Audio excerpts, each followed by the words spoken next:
Dear listeners, we need your support to increase the reach of this video. Kindly put a comment in the comment section below. A small comment from you would be a big help for our channel. Okay, everybody, come on, shake a leg, we gotta go. Get your bags and get outside and in the car. From inside the house, I heard one of the kids shout, "I can't find my sunglasses." I shouted back, "Try looking on top of your head." I heard, "Found them." The parade of small people trooped by me, heading outside, where they all dropped their bags by the back of the car. I have an ancient Subaru Outback with a bunch of miles on it, but it's in great shape and refuses to break. I locked the front door and went down the pathway to the driveway with my own bag in my left hand and popped the back hatch open with my key fob as I went. Duffel bags started tumbling into the cargo area, and those same small people scurried to get in and buckle up.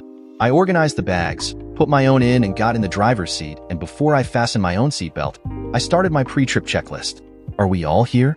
Andrea, Keith, Laura, Brittany? I got present, or here, from all four of them.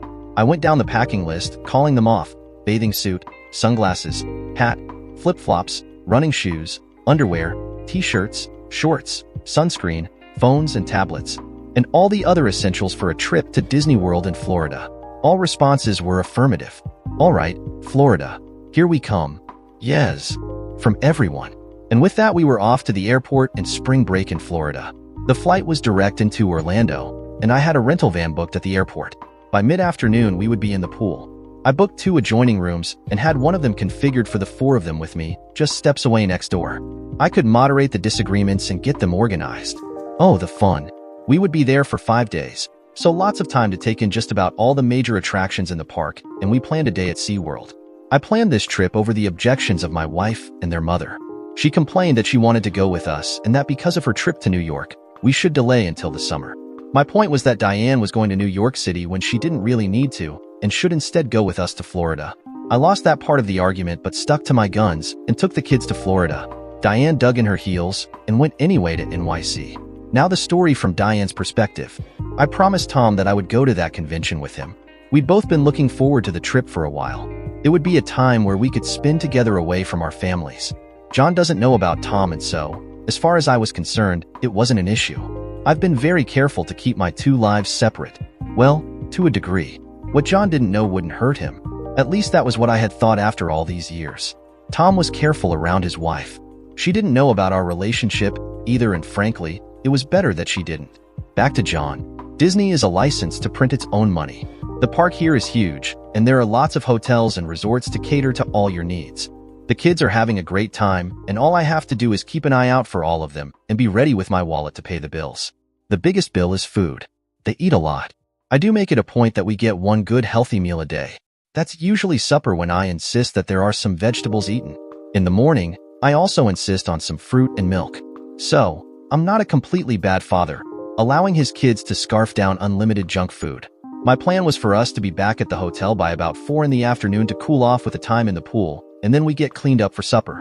After supper, they can go back to the pool if they want, but I get them back to the room and changed for bed by 9 o'clock. Teeth brushed, and then it's quiet time and sleep. I didn't have to bargain with them too much to get them to bed. The yawns were telling me that all the fresh air and exercise of the day was taking its toll. They were all fast asleep by 9:30, and I relaxed with a beer in my room and got caught up on my emails from work. I told Diane that the kids would call her every day. She knew that she had to be ready to talk to them, undistracted by whatever was going around her. Hopefully she had a space to go to that would let her talk with the kids and not have a lot of background noise. I knew what she was doing in New York. She didn't know that I knew. I wanted to keep it that way.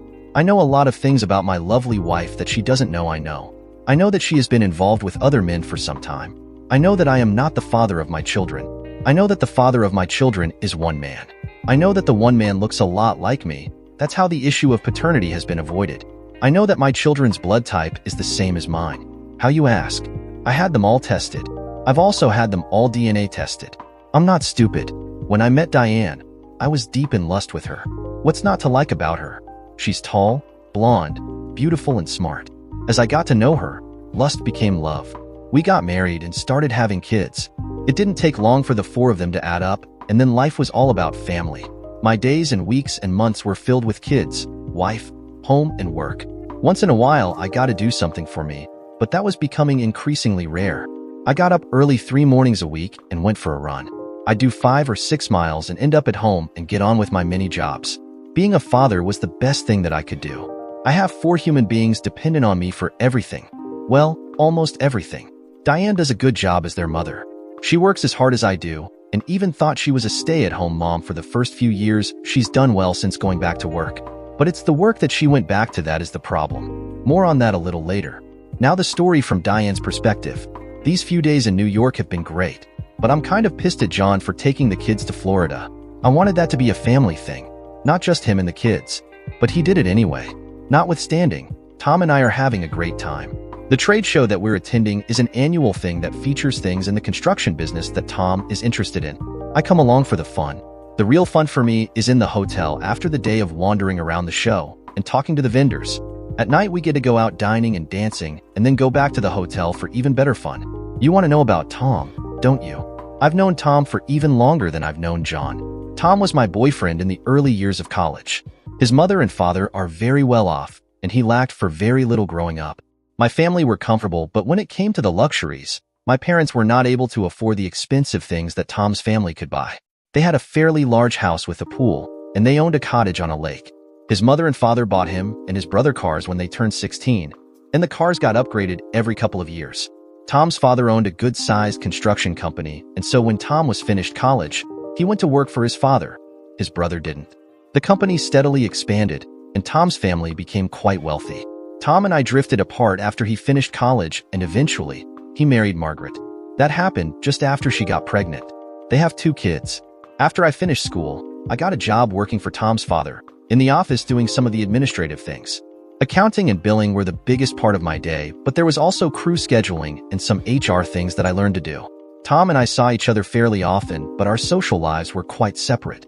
He was married to Margaret, and I was dating John, and we were in different social circles. When Tom's father started giving Tom more responsibility with the company, that meant that he would spend more time around the office, and we saw each other a lot more. We actually started having our lunches together. It was very casual at first, and then, over time, it became more intimate. Tom gave me a beautiful watch for my birthday. I still have it. I never told John where it came from. He never asked. I knew that I was never getting married to Tom, and so I started to see other men. That's when I met John. John is a wonderful man. He's cute and fun to be with and has a great sense of humor. He can make me laugh with his jokes and antics. And he always has a smile. John isn't perfect, but he's not far from it. Hell, I'm not perfect either. We started dating, and after a few months we got serious. He asked me to marry him, and I said yes. Our wedding was small and intimate with family and few of our friends. We didn't want to spend a lot of money on it since we planned to buy a house and needed a decent down payment. John has a very strong work ethic and isn't afraid of long hours to get ahead. His dedication meant that he was able to get promotions at work, and his salary went up accordingly. When we had been married for only a year, I found out that I was pregnant, and that started our family. John was over the moon with the idea of being a father. I knew that he would be a great father, and he has been. For kids later, and the man continues to amaze me. But the other side of me is a lot more complex. You see, I still wanted Tom. Even though I was married to John, I wanted Tom. Tom was the guy that scratched the itch that wouldn't go away. I knew that, and even though I knew it was wrong, I couldn't give him up. At least not completely. Oh, I tried, a few times, but always failed. The attraction was always there. A part of my brain kept pulling me back to him. I was only married for a few months to John when Tom and I really upped our affair from the casual to the sexual. I knew what sex with Tom was like when we were a couple in college, and he hadn't gotten any less talented being married to Margaret. In fact, it seemed that the intensity of sex with him was so great that after an afternoon with him, I was so satisfied that I needed John to make slow love to me. No hurrying, no incredibly sweaty writhing, just a passionate display of the love that we had for each other. The thing was, Tom and I were having our regular time together every week, and then I found out I was pregnant. I was worried that it might not be John's. But then I looked at the similarities between John and Tom. They could pass as brothers. I stopped worrying. So, 12 years and 4 kids later, I'm still going strong. Still married to John, and we live in a pretty great neighborhood, and the kids are all healthy and in school. John is doing well at his job. He makes a good salary and gets semi-annual bonuses. I'm well paid at work and also get an annual bonus. Our lives are very busy with all of the things that kids do. We have after-school, evening, and weekend activities that really dictate our lives. The engines in our cars seldom cool off before 10 o'clock at night. I do the pickup at school most days, except Wednesdays. John does it that day. John is the chief marketing officer for a national company that manages IT services and designs IT architecture, whatever that means. He puts in some long days and has to travel once in a while for meetings with clients. Generally, he is home to be an active parent and enjoys all the things that the kids do. He coaches soccer for Keith's team and helps out with the girls' teams whenever needed. He loves what he does, and I'm very proud of him as a father and my husband. So, you're thinking quietly that I must be some screwed up to risk all that just for a weekly sex session with an old boyfriend and married man. Some will think that I don't love John, and I'm just using him to support me and the kids. That couldn't be further from the truth. Relationships, and especially affairs, are complicated. So, why do I continue my relationship with Tom? Well, long-term affairs do happen. This is especially common when both people involved are married. I can't even remember why Tom and I restarted our relationship. We've been doing this for so long now. Like I mentioned before, we were a couple before he got married to his wife and I got married to John. I loved Tom and thought that we were going to be together forever. When that didn't happen, I moved on. But then fate, or destiny, intervened and there he was again. The second time around we started out slow. We both had a lot to lose. Now the story from John's perspective. I know a few things about a few things. I know that my darling wife has been unfaithful to me for our entire marriage, or just about all of it. Now, I didn't know that bit of knowledge the entire time. In fact, I only found that out about 3 years ago. I found that out by accident, or because of an accident. I'll go into that a bit later. Suffice to say that when I did find out, it hit me like a giant dump truck. I had a doctor tell me that my blood type wasn't related to my son Keith's blood type. I figured that that was impossible, that the hospital folks had screwed up and got it wrong. I had the doc redo the blood test, and when the same result came back a second time, well, when I got home, I didn't know what to do. I do know that I threw up. I just made it to the toilet before the contents of my guts spewed forth. Okay, I have to tell you a little bit about Tom, the biological father of my children. Tom is what I think a complete a-hole. Diane has another opinion, so much so that she had been his lover for years. She is completely in his thrall, much more so than with me. That much is clear to me. Tom works for his father. The old man, Ralph, started the construction company, and he honestly worked very hard to build it up over the years. The old man is over 70 now, and is starting to slow down and turn things over to Tom. Ralph and Mrs. Ralph have a huge home on the water just outside the city and live a very comfortable existence. Tommy comes by his philandering ways honestly. Ralph has always enjoyed the company of women, not his wife. Now Mrs. Ralph isn't stupid and has known for a long while what the old man has been up to. Ralph knows that Mrs. Ralph knows, too. So, it's all good from his perspective. Mrs. Ralph has a very extensive jewelry collection, shops in NYC several times a year, travels first class wherever she and Ralph go, and has had her share of male companions from time to time as well. What a great family. They have one other son, James, named after Ralph's grandfather, who is a surgeon in LA. He's a smart guy and is married with one child. His wife is a corporate exec of some variety, and they live in a high-rise building in an expensive part of the city. James and wife rarely come east. They are far too busy. Tom learned early on from Ralph that it's easy to do pretty much whatever you want, as long as you have the money to get you out from under the consequences of your misdeeds. Tom was able to do that, except when it came to Margaret. Her family has a certain amount of influence politically in Albany, and so, when it was learned that Margaret was pregnant, the upcoming marriage of Margaret and Tom was announced for all to see and read about in the society announcements pages of the newspaper. Tom and Margaret settled into wedded bliss, and their lives became the thing that would be admired by their friends and acquaintances. But Tom wasn't always so happy. I have worked really hard to do the right things for my family. I put in long days and spare no effort when it comes to my kids and Diane. But after I learned the hard truth of my family, I decided that I needed safety net. That's what I'll call it. I needed the ability to call upon other resources to help me in the event that things went sideways. And Diane decided that the conditions for a major shakeup in our family were such that she might want to take the kids away from me and go and live with Tom. That was my biggest fear. The reality of life was that Diane, by all outward appearances, was quite content with her life. She enjoyed being married with 4 children. She liked her job and liked her house and the neighborhood that we lived in. Yes, all things with her existence were good. She never, ever, complained to me about anything I did in the way that I treated her and managed our family lives.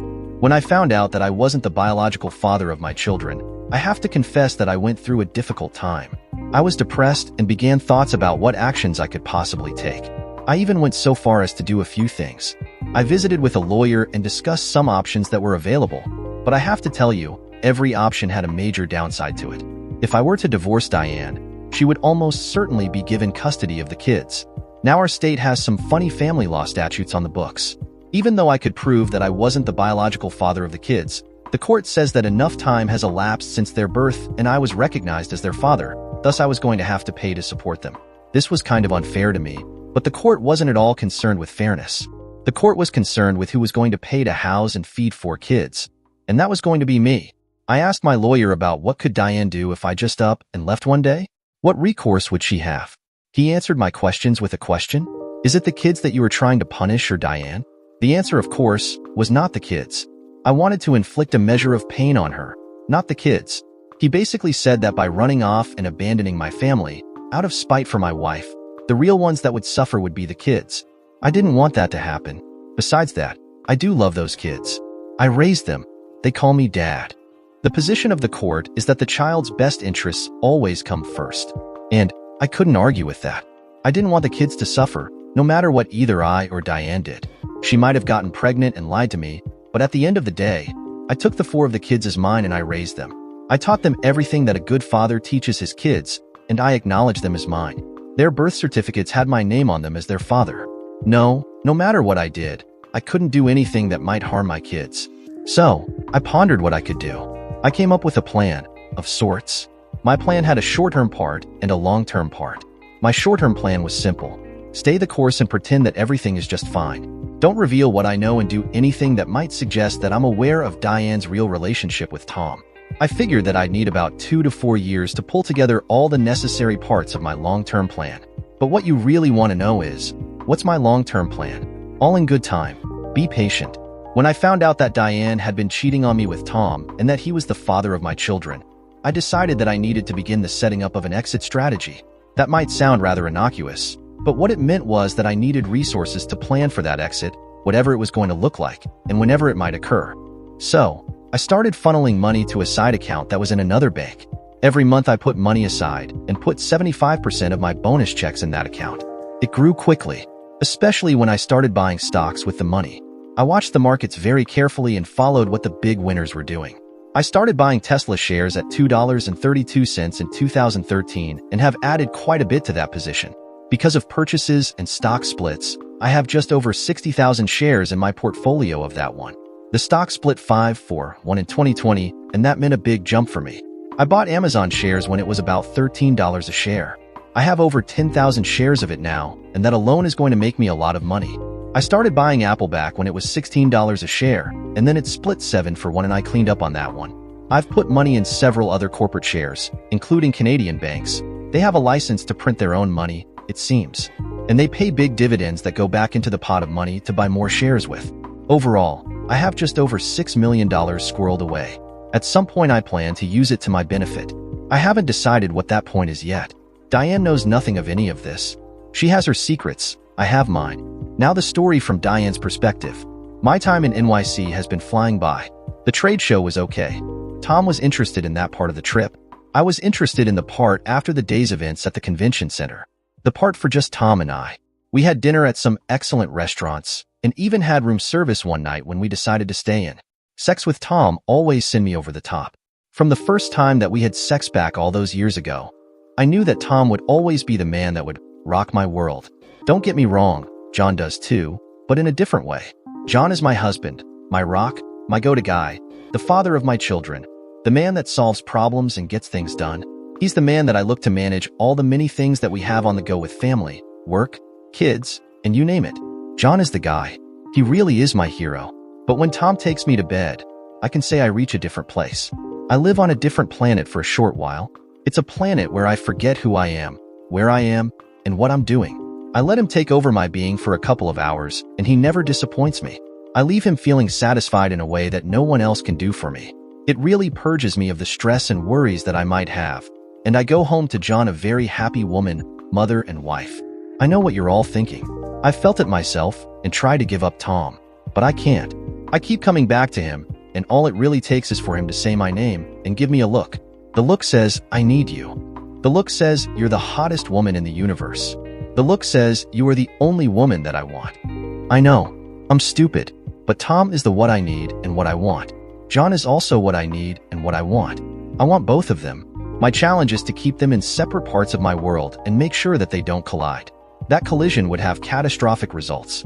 So, if the consequences of John finding out about Tom are so big, why do I continue to see Tom? Because of that feeling of ecstasy that I get when he makes love to me and takes me away to the planet Nirvana. My life is just about perfect. My husband is damn near perfect, if you ask me. The man is the hardest working person I know. He puts in long hours with the company that he works for and puts in long hours looking after the kids and me. Last week we had our anniversary and we went on a short holiday to Georgetown in the Cayman Islands. It was 4 days at the Ritz-Carlton Beach Resort. It was complete luxury. John said that he had been putting aside some money for the last 2 years to pay for it, and that as a mother of 4 kids I deserved the pampering for a few days. I was floored by the opulence of the place, and it included room service for anything that you wanted. John never discussed the cost, but I knew that it couldn't have been cheap. We had a private cabana on the beach and a waiter assigned to bring us whatever we wanted down there. I had a spa visit that included massage and facial and a mani-pedi. John and I spent 4 leisurely nights in the king-size bed and made love without the fear of being interrupted by kids. I was in heaven. When we left to go home, I was quietly wishing that I had never gone back with Tom all those years ago. But who was I kidding? I wanted Tom as much as he wanted me. I love John, but I also love Tom.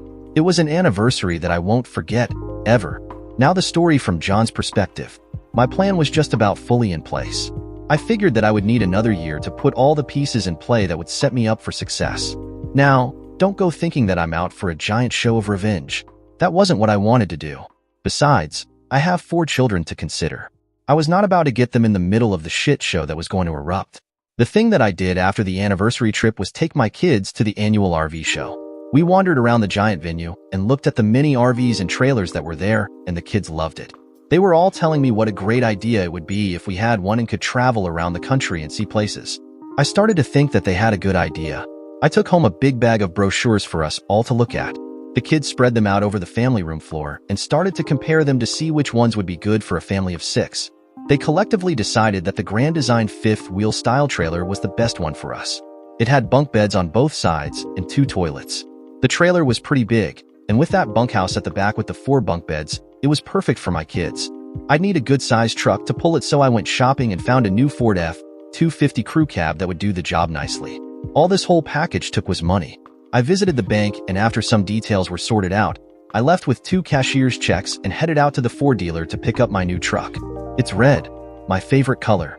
To say that Diane was a bit pissed at me was the understatement of the century.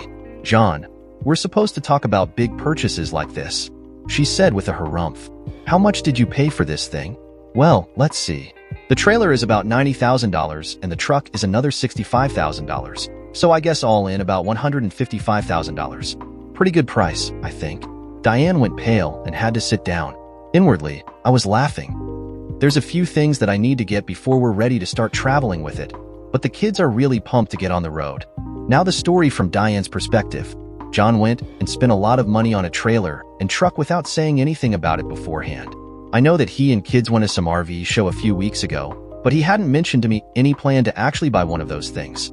This is going to put a lot of pressure on our savings and budget. John told me that he had put some money down on the purchase, money that he had been squirreling away for a new car next year, but he said that he figured his Subaru was still working just fine and the kids really wanted this. So, he figured that it was better to get it now and so the kids could enjoy travel to all the parks that they wanted to see, rather than later. John said that we could likely get 10 years out of it before the kids were all away at college, and then we could sell it and maybe buy a cottage on a lake. The whole thing worries me. I don't know what to think about it. It's Tuesday, and this is the afternoon that Tom and I spend at his apartment, the one that he keeps in the city, the one that no one besides the 2 of us knows about. After Tom and I finished our afternoon delight, we talked, and I told him about John buying the trailer and truck. Tom wondered whether John had found out about us, and was this his way of trying to interfere in our relationship. Tom was very quiet as he thought about it. I was too. Normally we have sex for the whole time we're together, but that day we only had it once and then lay in the bed talking. Now the story from John's perspective. You've all heard of the phrase quid pro quo. In modern times it means something for something. I give you something and you return the favor with something else. Well, for me, It meant that since Diane had maintained a long-term relationship with her lover Tom, I could pretty much do the same. But I hadn't.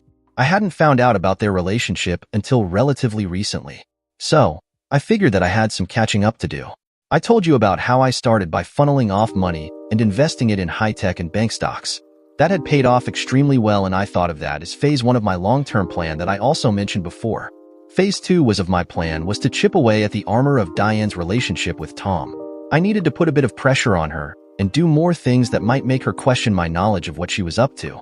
The trailer and truck idea kind of came out of left field, but the kids were the ones that really wanted to start traveling, and so I figured that we would see if Diane got on board with the idea or was she completely against the plan. Buying them and then telling her was a bit of a gentle poke to the kidneys, but she was deserving of it.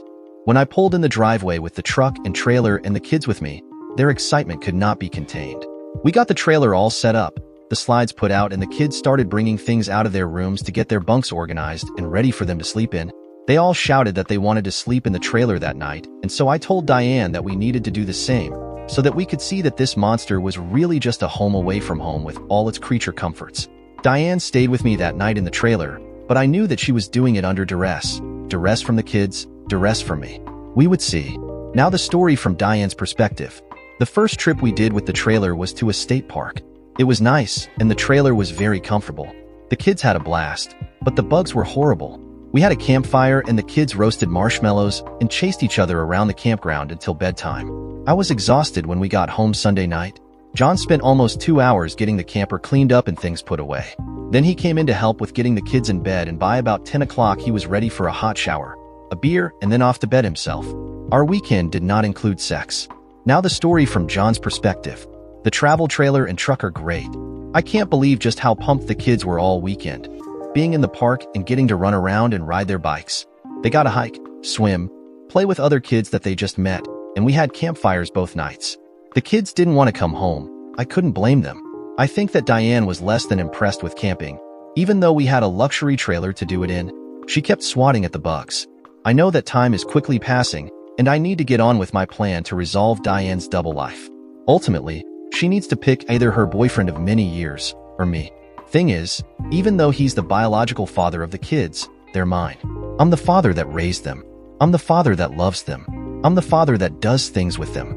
I'm the father that they know and come to for everything. I'm the father that teaches them, fixes their wounds, and tells them bedtime stories. So no, there will not be another father. The one that screws their mother once a week and then gets to go home to his own family. No, it's almost time to move things forward. Time to have the talk. Time to get on with it. Now the story from Diane's perspective. I told Tom about the new camper that John bought. He chuckled that John's roots were being exposed. His inner redneck was being exposed. I kind of laughed at it, but then thought of all the happiness that it brought the kids and how much fun they had camping and having adventures. I, for a very brief moment, thought that maybe I had screwed up and was doing the wrong thing with my relationship with Tom. It was a bit late now, I suppose. I mean, the man got me pregnant 4 times. He's the father of my kids. If anything were to happen to John, would he want to be with me full-time and get to know his children? He's never told me that he would do that, not in all the time that I've been with him. Now the story from John's perspective, a few months later. It's time to start. Time to bring this chapter of our life together to a close. The kids are ready. I'm ready. I'm not sure just how ready Diane is going to be. Her life has been all too comfortable for the last forever, and it needs some sorting out, at least from my perspective. Time to get this show started. Friday night when I got home from work, Diane was in the kitchen, the kids scattered around the house and backyard, and I watched them all, just taking in the scene of domestic bliss before me. This made me happy. Then I turned my gaze at just Diane, and it morphed into another scene in my mind. One with her and her boyfriend Tom, on a bed, and him screwing her for all he was worth. It was time. Diane, what say we get somebody to come in and be referee Saturday night, and you and I go out for a bite to eat and a drink? There are some plans we need to make. It might be a good time for us to do that without constant interruption. Dear, that sounds great. We've been needing some time for just the 2 of us to do something and not have 4 kids demanding our attention. A couple of hours for just us will do us good. Great. I'll make a reservation at the Italian place for 7 o'clock. The sitter or referee showed up about 6:30 and got right at the business of playing board games with the kids. Diane and I got in the car and headed for the Italian restaurant where I made the reservation for 7 o'clock. It's a place we go to once in a while. People don't usually take their kids there because the menu selections are geared towards adults and the prices keep families, on a budget, away. I wanted a nice place and I asked for a private table against the window area so that it would allow us to have that needed conversation that I knew Diane was not going to want to have. After we got seated and ordered a bottle of white wine, we had the usual conversation about children and work and all mundane things of married life that fill up our existence. The food was served, the dirty dishes taken away. Diane, there's something that I want to talk about that is something that I know you don't want to talk about, but it's been bothering me for a long time, and I have to do something about it. Diane's expression changed to a very serious look, and she put her wine glass down on the table. I could see her throat move as she swallowed. What is it, John? Here it comes. Sweetie, I need to know how much longer you and Tom are going to continue your relationship. Diane sputtered and coughed. What are you talking about, John? I've worked with Tom for a few years. What do you mean? What I mean is, you've been in a sexual relationship with Tom for quite a long time. How much longer are you going to be in that relationship with him? John, I don't have any idea what you're talking about. What are you accusing me of doing? I took a drink of my wine. I lowered my voice so no one other than Diane could hear me. Come on, Diane. I'm not completely stupid. Didn't you think that one day I would find out? I've known for a while. I've known about you and Tom. What I want to know now is how much longer you're planning on continuing your sexual relationship with him. A year, 2 years, 5 years? How long? The expression on Diane's face was, well, she lost all color, and I could tell that her expensive supper was threatening to come up. She took a drink of her wine and looked at me with the most pained expression that I had ever seen. And I've been there when she gave birth to 4 children, and she had pained expressions then.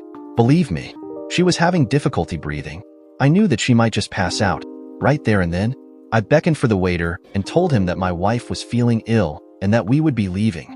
I passed him my credit card and asked for a barf bag. He hot-footed it to get the bag and came back pronto and passed me back the credit card and said that there was no bill. I pulled $100 out and passed it to him anyway and apologized as we quickly left the restaurant. I knew that it was probably the last time I would ever go there. I walked Diane to the car and opened the passenger door. She sat sideways on the seat with her feet on the ground and tried to take in deep breaths. She managed to do it a couple of times, and then the eruption happened. All I could do was try to stand to one side as she heaved the contents of her stomach all over the parking lot pavement. Her shoes got in the way and so did mine. It didn't matter. The drive home was in complete silence. We went in the house, and she went straight to the bedroom, and I suppose tried to clean up. The kids could smell the stench of the vomit and looked at me. Mom's not feeling well. She ate something that made her sick. I'll take her some ice water in a minute. You guys don't bother her, okay?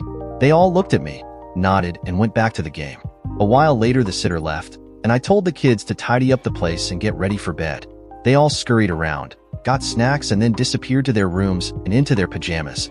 I did a pass-by to make sure that they all brushed teeth, and then I went to the bedroom that I shared with Diane to check on her. Diane was sitting on the bathroom floor next to the toilet. Her clothing looked like, well, she was a mess.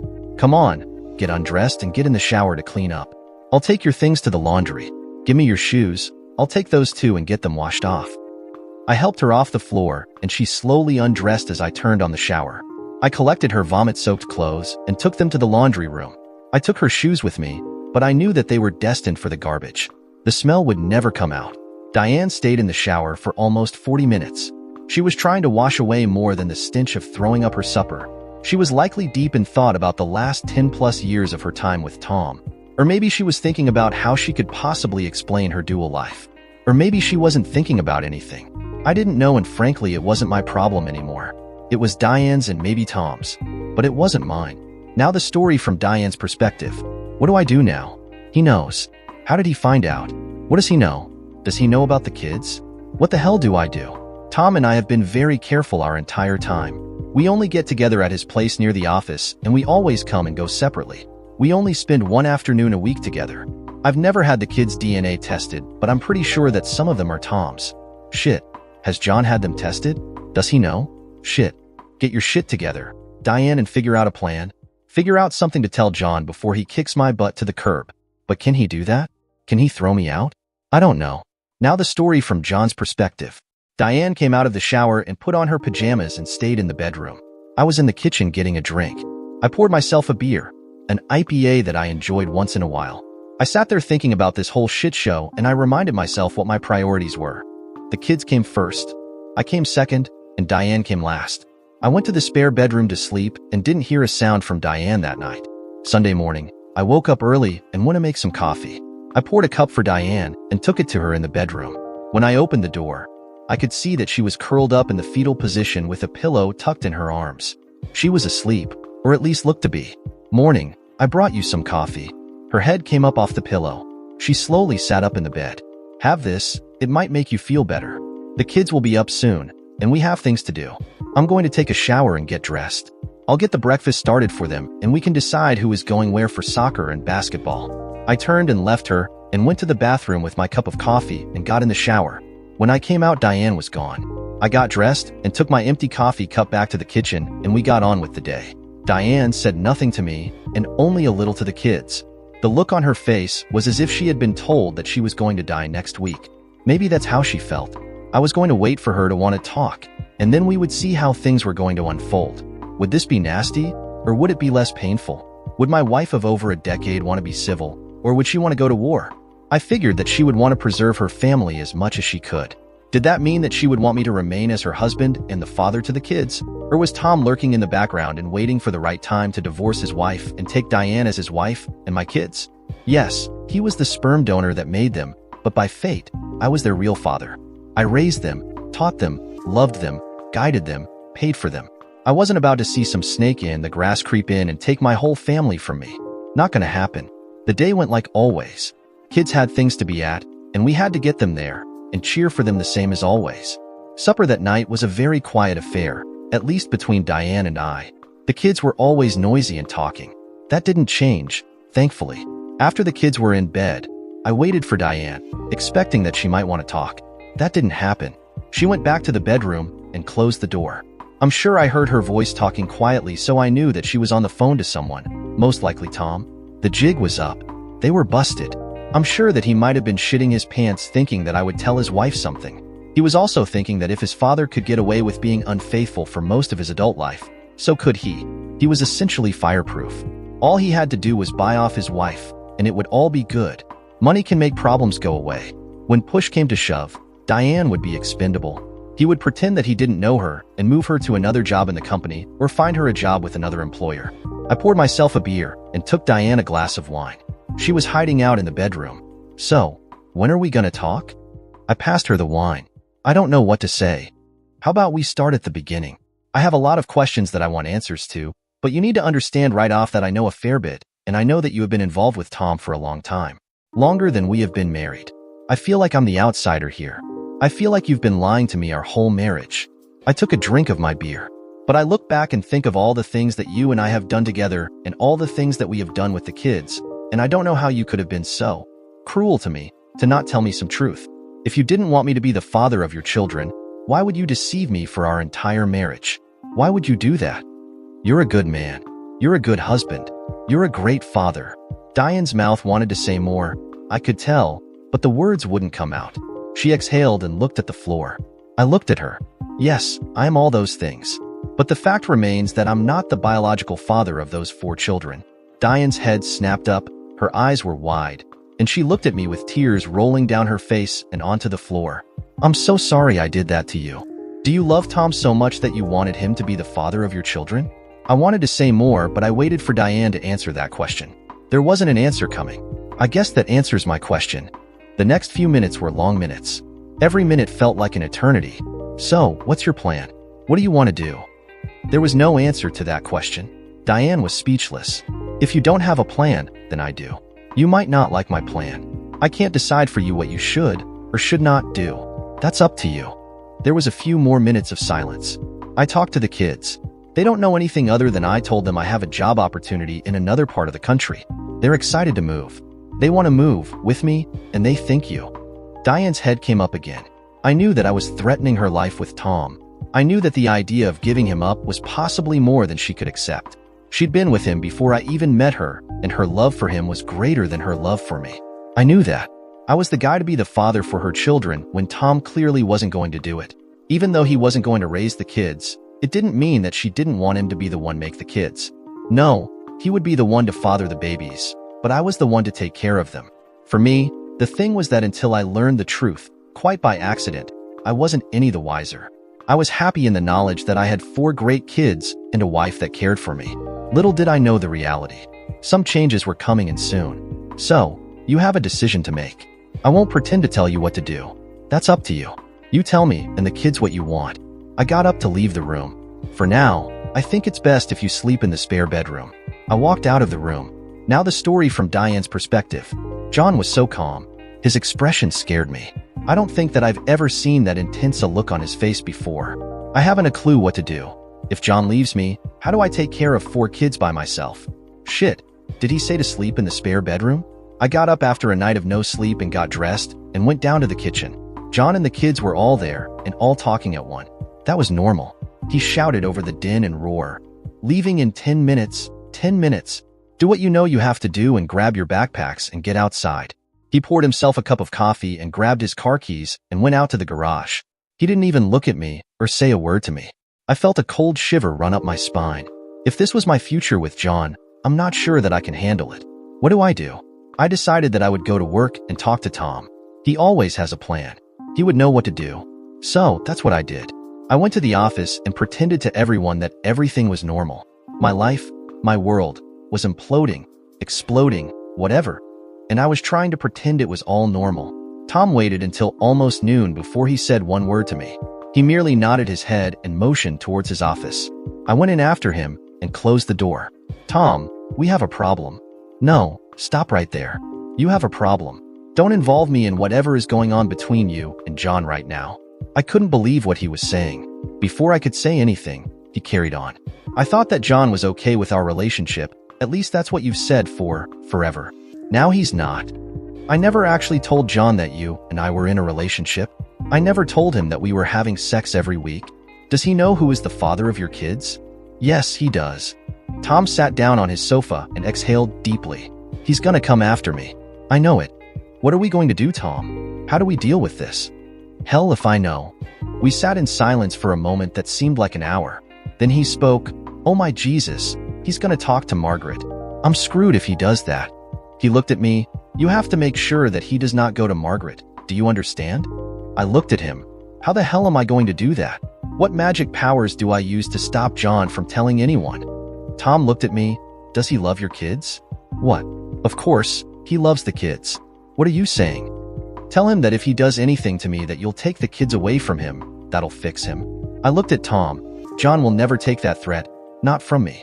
I'm on thin ice here, already. Then I'll tell him. And just what do I do if he leaves me? Tom grimaced. That's up to you. What? Are you going to step up and be their father and support us? That wasn't our agreement, Diane. We never talked about that kind of thing. No, this is your problem to sort out. Just keep me out of it. What the hell? You rotten turd. You've loved screwing me for the last 10 years, but now when I need your help, you're running off. You shithead. I ran out of the office and grabbed my coat and purse and left the building. I went home. Meanwhile, John had his plans ready.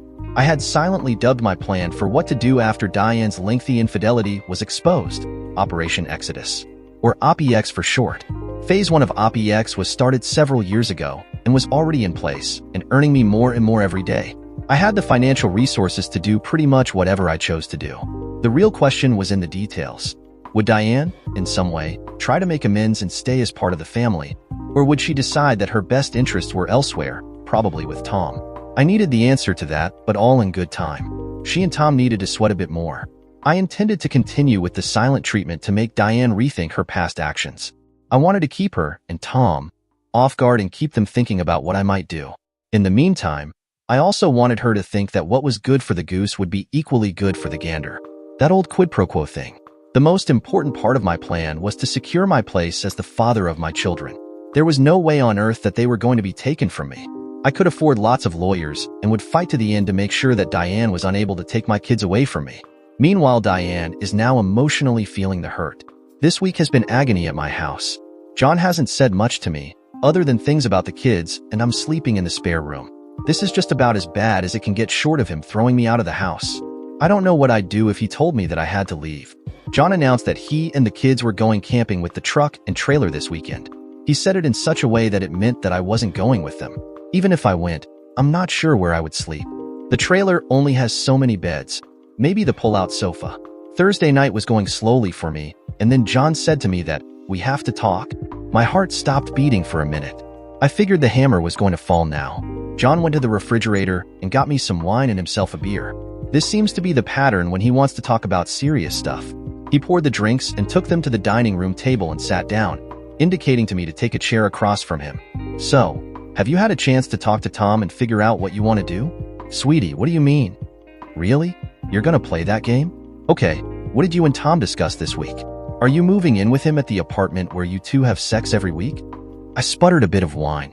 "No, dear, I'm not moving in with anyone. I'm not leaving my home." John continues, "You do know that I've had the kids' DNA tested, and you do know that I am not their biological father?" I swallow hard at that. "What are you saying, dear?" "Really? What I'm saying is that you have been cheating on me the entire time you and I have been married. You've had sex with Tom very weak for over 10 years, and he has fathered your children. That's what I'm saying. What is it you want me to say? Are you wanting me to say that it's just hunky-dory? That I don't mind that the two of you have deceived me for our whole married life? That you actively decided that he would father your children rather than me? That you married me only to have a meal ticket to support your cheating carcass and your children? That you could care less about me and what I want? That you..." I ran out of steam. I sat at the table and took a big drink and tried to let my blood pressure and heart rate calm down. "Give me one good reason I shouldn't boot you out the door." "Because you love me and because those children are yours." "No, you're not the man that made them, but you're their father. You have your life invested in those 4 kids. Your life would not be the same without them." John looked at me. "Will your life be the same without them? What the hell are you talking about? You just implied that my life would change drastically without the children. Is that your plan, to take them away from me?" He took another drink. "What is your plan, Diane? What is it you want?" I took a drink and looked John square in the eyes. "I want you and my children and my home and my life. I want to make very sure that our life together continues. If you don't know that already, then you don't know me that well after all out time together. I love you and our children and our life. But it's clear that you also love another man. You've loved him for a long time. So, I go back to my earlier question. What's your plan? There can't be 3 of us in this marriage." I didn't know what to say. It was true that I loved Tom, but it was also true that I loved my family. How would I manage them both now that John knew about Tom and the kids? Now the story from John's perspective. The level of delusion in Diane was difficult to gauge. She knows very clearly, or maybe she doesn't realize it enough yet, that I'm not happy with her deceit all these years. She knows that she's gonna have to make a decision, sooner than later, about what she wants. I may have to push things along a bit. I have a plan for that. 3 months later. Andrea is growing up fast, and she told me that she wants to start training for a triathlon. She has asked for a new racing bike, and so we went to the bike shop and looked at ones that are very light and fast and also expensive. An entry-level triathlon bike is about $2,000. That and all the other gear will tally about $3,000 by the time we're all done. She takes after me a bit. I used to race mountain bikes when I had the time. Now, not so much. Keith wants to play hockey this year. His equipment will be about $3,000, not including some hockey sticks that are engineered by the same people that design airplanes, or whatever. Laura wants to play soccer. Thankfully, kidding her out for that won't break the bank. Last, but certainly not least, Brittany wants to take music lessons and play basketball. The schedules of the kids are going to be the death of me. I can't get early enough and go to bed late enough to get all the things done that need to be done in the day. Diane is going to have to take up some of the slack. That might put a crimp in her activities with her boyfriend. Maybe that's a good thing. My plan to force her to make a decision, Tom or her family, is coming near. The kids are going to be major players in this drama, and so I need to get some things in place before I kick things off. 2 months later. I've talked to the kids, and they are all on board with my plan. I explained things as such a way to let them know that their mother needed to make a change, and what I wanted us, the 5 of us, to do was help push her to make that decision. The kids thought that their mother needed to quit her job so that she could spend the time at home with us. I explained that we had enough money and didn't hurt to work. I wanted them to help me convince Diane that she would be better off not working and spending the time with us. It was the start of summer and school had just finished, so we were free to get on the road with the camper. I quietly loaded up everything that we needed, including that expensive bike that I got for Andrea, and we got ready to get on the road. The night before we were scheduled to go, I talked to Diane. "So, have you made a decision?" "What decision is that, John?" "You know what I'm asking. Are you lonely enough in the spare bedroom? You've been there for months now. Are you tired of trying to justify your dual existence? It's time. Time to make your choice." I turned and walked away. The next morning after breakfast, the kids and I finished loading the truck and trailer and got on the road. Diane wasn't with us. I knew what decision that she had made. We drove out of Albany and started our drive to Canada. Andrea was in the front passenger seat and acting as my navigator. The rest were talking nonstop about what they wanted to do at the campground. Now the story from Diane's perspective. When I got home, the truck and trailer were gone. John's Subaru was parked in front of the garage. I went in the house and called their names. No answer. I went to the kids' bedrooms and saw that they had taken quite a bit, and then I went to the master bedroom and looked there. John had cleaned out a lot of his things and his closet was almost empty, and the drawers of his bureau were almost empty.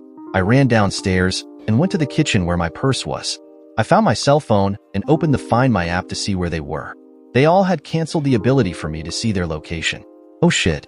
I called John's phone, and it immediately went to voicemail. John, where are you and the kids? Call me, please. I waited a few minutes and called him again.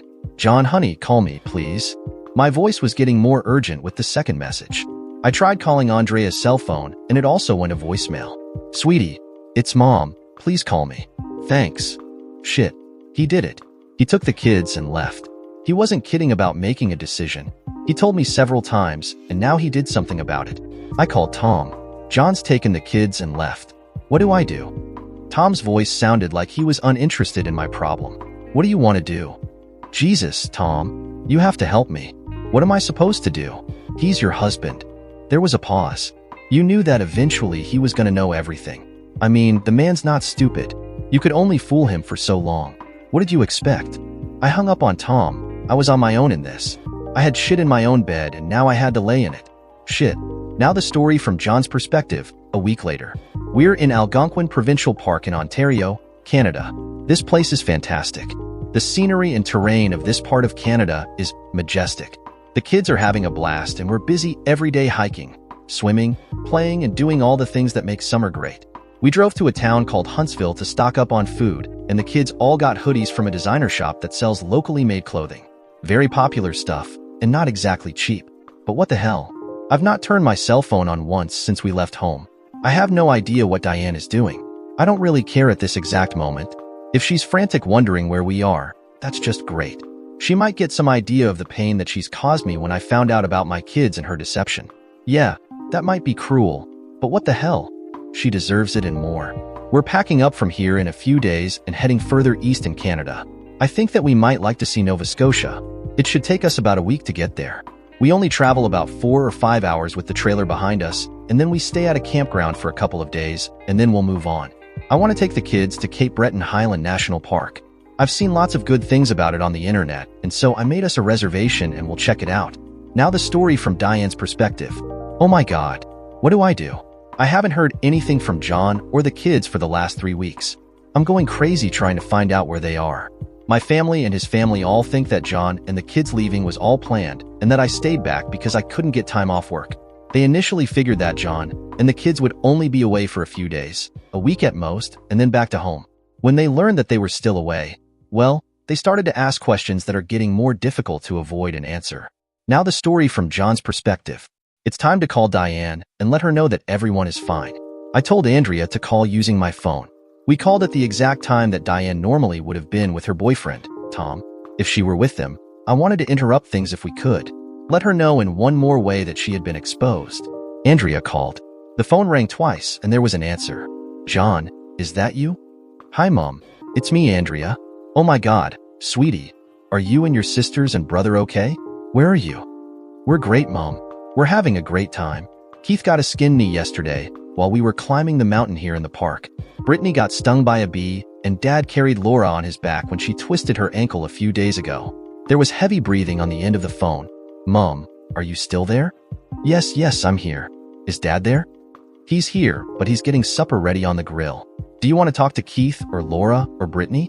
Yes, please put them on. All 3 of the kids took turns talking to their mother. They all had stories to tell her of the adventures that we had been on since we left home. Eventually, Brittany came to me and passed me the phone. I took a deep breath and started. So, Diane, are you good? Why did you take the kids away from me? I told you that you had a decision to make. It was choose us or choose him. Looks like you chose him. Please come home. Please bring my children back to me. She was crying into the phone now. Does it sound like they want to come home? If we come home, Are you planning to still carry on with Tom just like everything was normal for you anyway? John, I love you and my kids so much. Please don't do this to me. Diane, I loved you so much that I would have gladly sacrificed my own life for you. But now, I don't think you care enough for me or your children to even give up your lover. You're Tom. If you won't even do that for us, what do you think we should do for you? Figure that out. There was quiet on the end of the phone. I'll call again, and we can revisit your thoughts on what it is to be a family. Until then, I want you to think about our life. My life. Just how you deceived me for so long.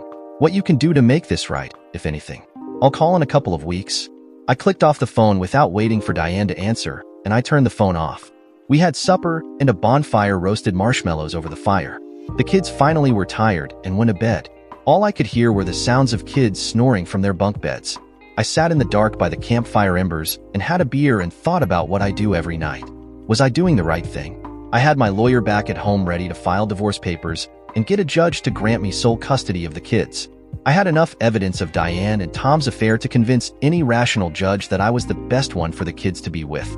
If Diane wanted to challenge me and introduce DNA tests to show that I wasn't their biological father, my lawyer planned to counter that with Diane's long-term deception and that she was an unfit mother for 4 children.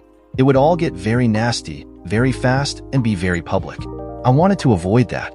I wanted Diane to realize that she was better off with her family and that she had to give up Tom, once and for all. Was I kidding myself to think that she would do that? I didn't know. I went to bed again, not knowing how this was all going to play out. Now the story from Diane's perspective. I went to an investigative agency and asked them to try to find my husband and children. I managed to find out the license plate number of the truck and gave them all the information that I could. A few days later, they came back and said that they had gone to Canada, but other than that, they did not know where in Canada they were. Canada is a big country, and it's a long way from one part of the country to another. Neither John nor the kids had said where they were, so it was back to square one, and all I could do was wait for them to call or come home. It was now just over 5 weeks since they left home, and I'm getting frantic. I want to hold my children, and I want to talk to my husband. John made his point last time when he called, and I've done nothing but think about what he said. Tom and I haven't had sex since they left home. Was I wrong to be with him for so long? Was I wrong to deceive John for so long? I was easy to do. John is a very trusting person. He showed his love for me and the kids every day. He worked so hard, all the time. Why didn't I give their father the same respect that I gave Tom? Why didn't I do that? The phone is ringing. It's John. Hello, John. Kids, are you there? Hi, Mom. It's me, Keith. Sweetie, how are you? I'm great, Mom. We're camping next to the Atlantic Ocean. How cool is that? Very cool, sweetie. Is everyone okay? We're all good. Brittany wants to talk to you. Hold on. Thank God. I got to talk to all the kids. They all sounded so excited to be on an adventure with their father. Their father. John, their father. He is their only father. I have screwed up so badly. It's taken me this past 6 weeks for the point to drill through my thick skull. I owe their father, John, so much. So much more than I have given him. I owe him my deepest apologies. I owe him my deepest gratitude. I owe him for being the wonderful father and husband that he's been. I owe him fidelity and loyalty. I owe him much more than I've ever given him. How do I make it up to him? What exciting things have you been doing, Britt? Mom, you won't believe what we've been doing. Mom, are you going to come and be with us? We all miss you a lot. I would love to come and be with you. Can I talk to Dad, please? Diane, how are you? Have you had enough time to make a decision? John, please, please, please, I'm begging you. Let me be part of the family again.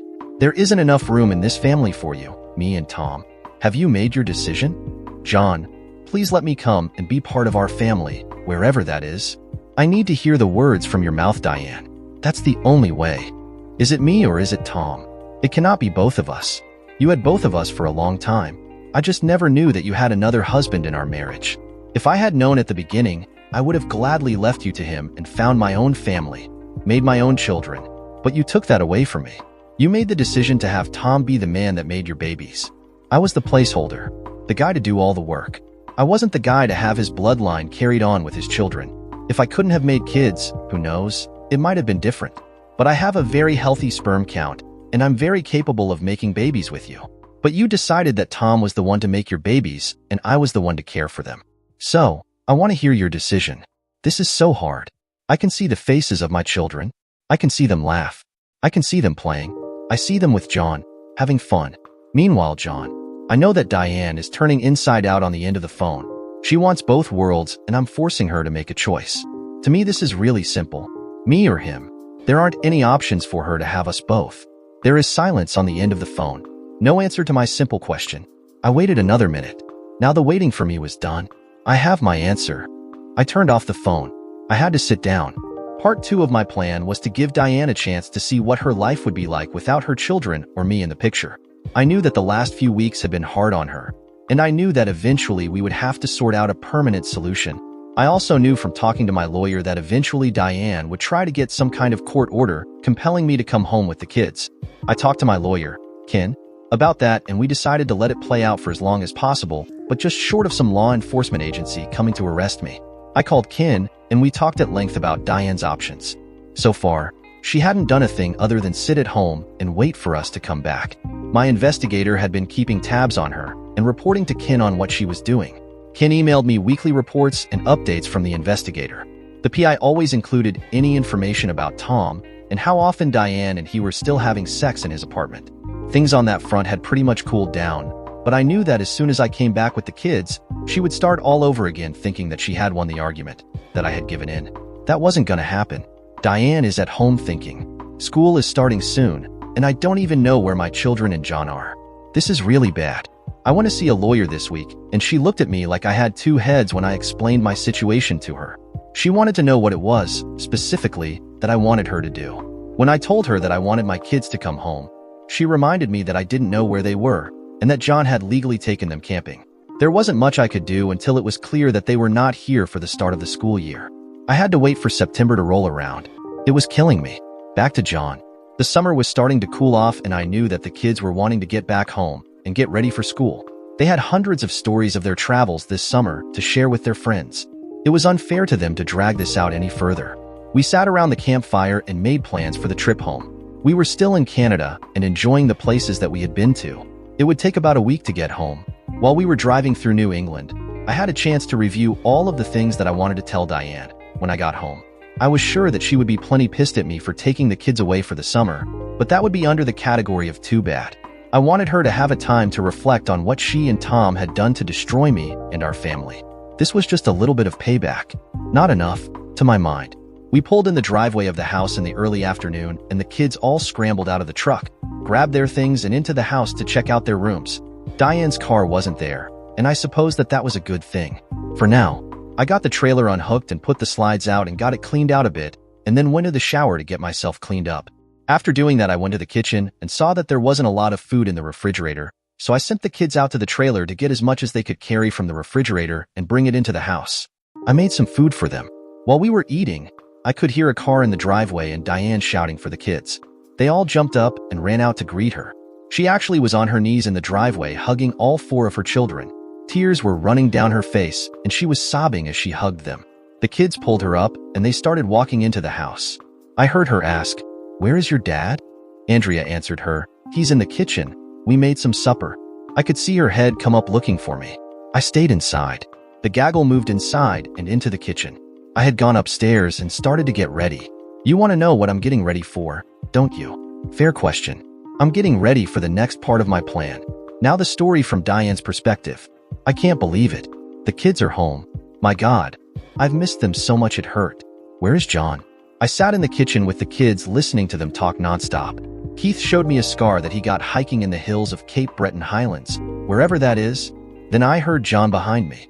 He was on his way to the garage with a large suitcase. I followed him and shut the door between the house and the kitchen so that I could talk to John without the kids hearing me. "What are you doing, John?" He looked at me with an expression that said I was an idiot. Really? No, I guess you don't know. I'm packing to leave. He went to his car and opened the back hatch and put the suitcase inside. I'll be back in a couple of days to get some more things, but this will do for now. Where are you going? Look, I brought the kids home. They need to get ready for school in a couple of days. I need to get on with my life, and you need to get on with your life with Tom. We all have things to do. He turned and went back into the house and said some things to the kids. They all hugged him, and then he came back out with his old leather briefcase and got in his car. "You can't leave. You're my husband and the kids need you." John looked at me. Maybe Tom can help out. He put the car in reverse, backed out of the garage, and drove off. I tried to call him, but his cell phone went at once to voicemail, just like it had all summer. Meanwhile, John. I told no one why I was leaving and where I was going. I drove to a hotel in the city and checked in. I booked a room for 2 weeks. I figured that would give me enough time to sort out a more permanent place to live and get some of the business of my divorce sorted out. I also had to go back to work. Damn, I have to quit that job. I actually liked it. After unpacking and setting up my laptop, I went out to a store and bought a few beers, the IPA that I like.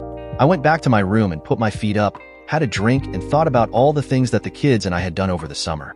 I wasn't sure what to do with the truck and trailer, but for now, I'd leave them at the house and arrange longer-term storage later in the week. The next morning, I appeared at my office, figuring that they would have replaced me by now. I got lots of hellos and welcome backs, and then it was almost like I hadn't left for over 2 months. My boss came by and looked at me with an envious look on his face, almost like he wished it was him that just took 2 months off from this place. Oh well. I mentioned to him that I was thinking about making a big change while I was traveling over the summer. Naturally, he wanted some details, and I approached the idea of me working for the company as an independent subcontractor looking after project work. We were going to talk next week about some of the specifics of that, but the ice had been broken on the idea, and I figured that I could always just quit and leave and start over someplace else if I wanted to. All summer, the money that I used to travel with had come from my secret accounts. I didn't use any of the money from our normal family accounts or credit cards so that Diane couldn't track our movements. How did I get to be so covert? My meeting with Ken went well. The paperwork is pretty well ready to go. I knew that no court in the state would award me custody of the kids considering that I wasn't the biological father of them. I also knew that I would be paying for them for some time, and that was fully expected, and so I reconciled myself to the idea that I wouldn't be seeing the kids much from now on. I'm not 40 yet, and I figured that there was still time for me to have a family of my own.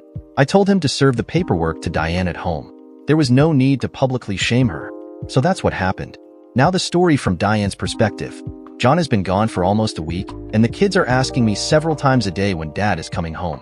I'm making up all kinds of excuses, but I know that Andrea is seeing that as a bunch of malarkey.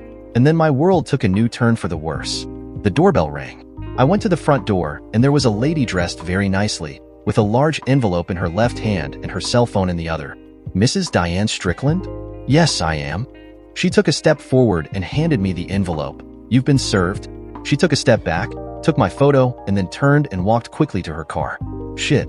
The large envelope was sealed and addressed to me. I took it inside and put it on the kitchen counter and didn't look at it again until after the kids were all in bed. When they were all in bed, I got a glass of wine and then I sat at the dining room table and opened it. It was pretty straightforward. John wanted to divorce based on irreconcilable differences. He was going to start an education account for each of the children to ensure that their university education was fully paid for. He was turning over the house to me and would pay the remaining balance of the mortgage. All of the furniture and contents of the house would remain with me. The truck and trailer would be his and not part of any divorce settlement. I would receive a monthly amount to maintain the kids and the house. I would have to keep working. That was part of the deal. The really hard part was, he wanted to have his name removed from the children's birth certificates and Tom's name added to them. As well, he was not asking for any visitation time with the kids. That by itself spoke volumes to the hurt that I had caused the best man that I ever knew. Tom was my lover, yes, but John was my husband. He was the better man. He was the man that solved problems.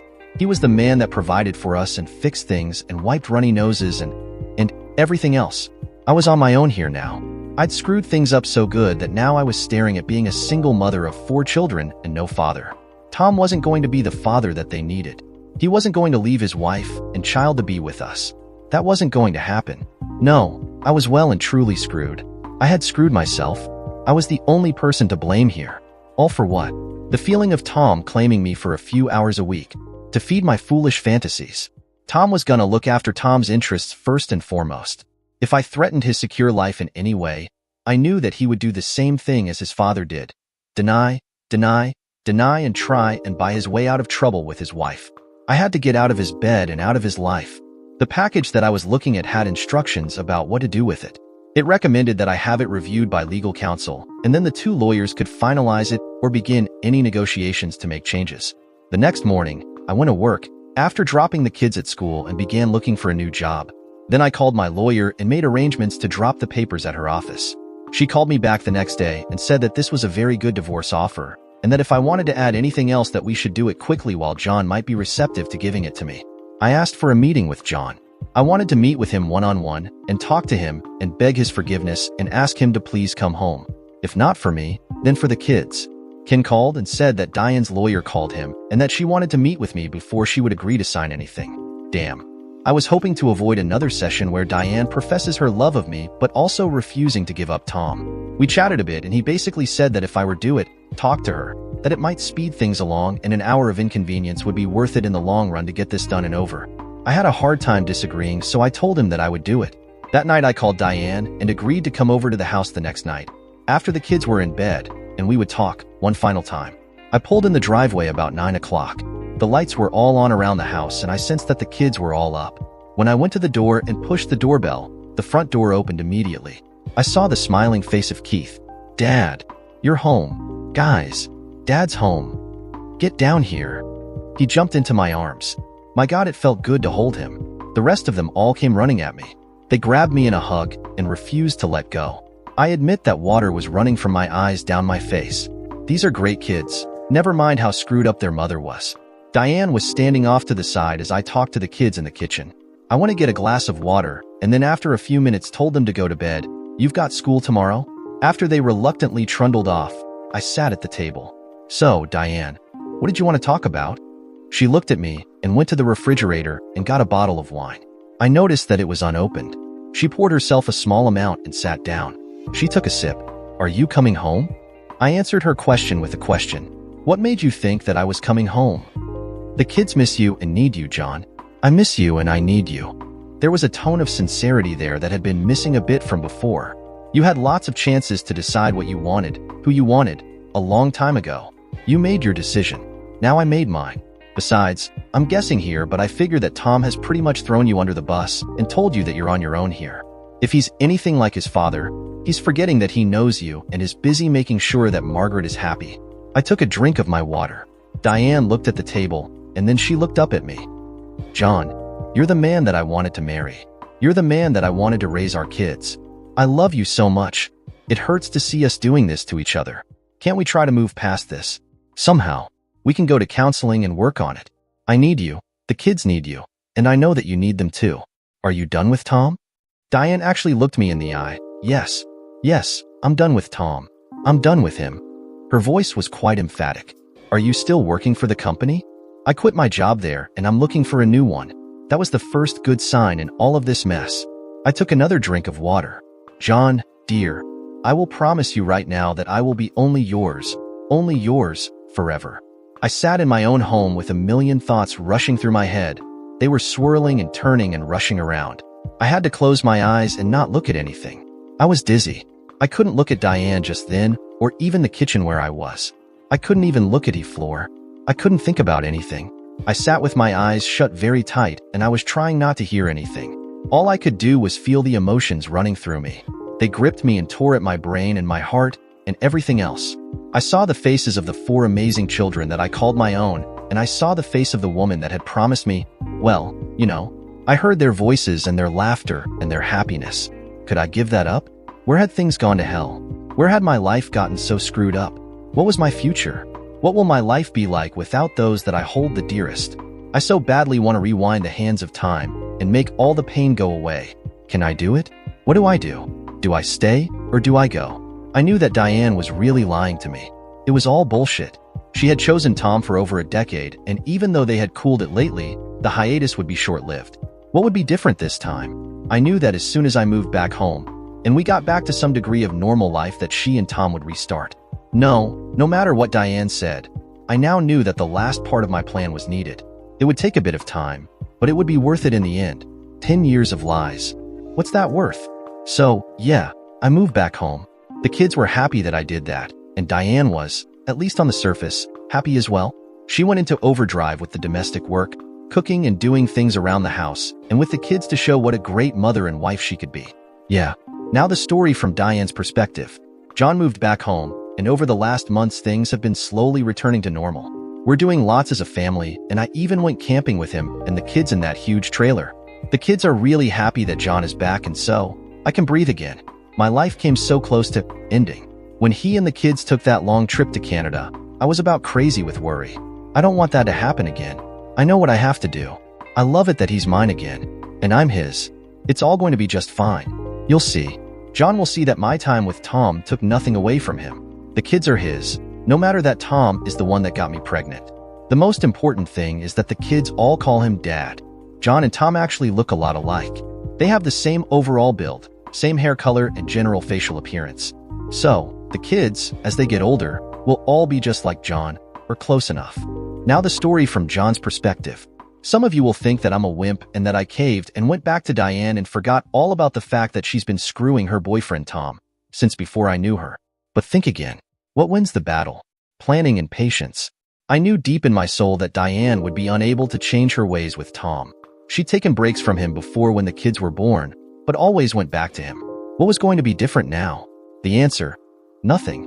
I knew that she would bide her time, and when she felt that I trusted her enough, she and Tom would quietly, slowly, go back to their schedule at his love nest. They always did. So, I did what I had to do. I waited patiently and gathered the evidence that I needed to end this sham of a marriage. I had another meeting with my lawyer and the investigator, and after another check was handed over, the work continued. All I had to do now was let nature take its course and wait for Diane and Tom to resume what they always do. And they did exactly as I figured they would. It only took a few months. Not a lot of time for a patient man, especially one with a plan. Diane took a couple of months off and then found a part-time job. It was really just an excuse to cover for being away from the house enough that she could meet up with Tom whenever she wanted. My second meeting with my investigator was the one that started the ball rolling. She had evidence that Diane and Tom were back using his hideaway, and they were spending parts of 2 afternoons a week there. I knew that she couldn't stay away from Tom for very long. I almost had to laugh whenever I got home from my work and saw Diane. She would have a big smile on her face when she saw me come through the door. She would be over-attentive and rush around making sure that supper was great. She was overcompensating for her afternoon of screwing her real husband. Her guilt was right there, front and center. So, time marched on, as it always does. I was patient and waited for my opportune moment to put the final part of my plan into high gear. I also took every opportunity to have sex with my almost part-time wife. I was screwing Diane almost every night. Hell, I was literally paying a hooker for sex. I did not do her on the days that I knew she was with Tom. I made a point of being extra nice to her. The attentive husband, yeah. I took her out for supper. We did lots of things as a family and just the two of us. I bought her flowers and small gifts. I paid attention to her and complimented her on what a great job she did with the kids. I made a point of doing everything that I could to show to Diane that I was devoted to my family. I wanted to give her a sense of security, lull her into thinking that she had one.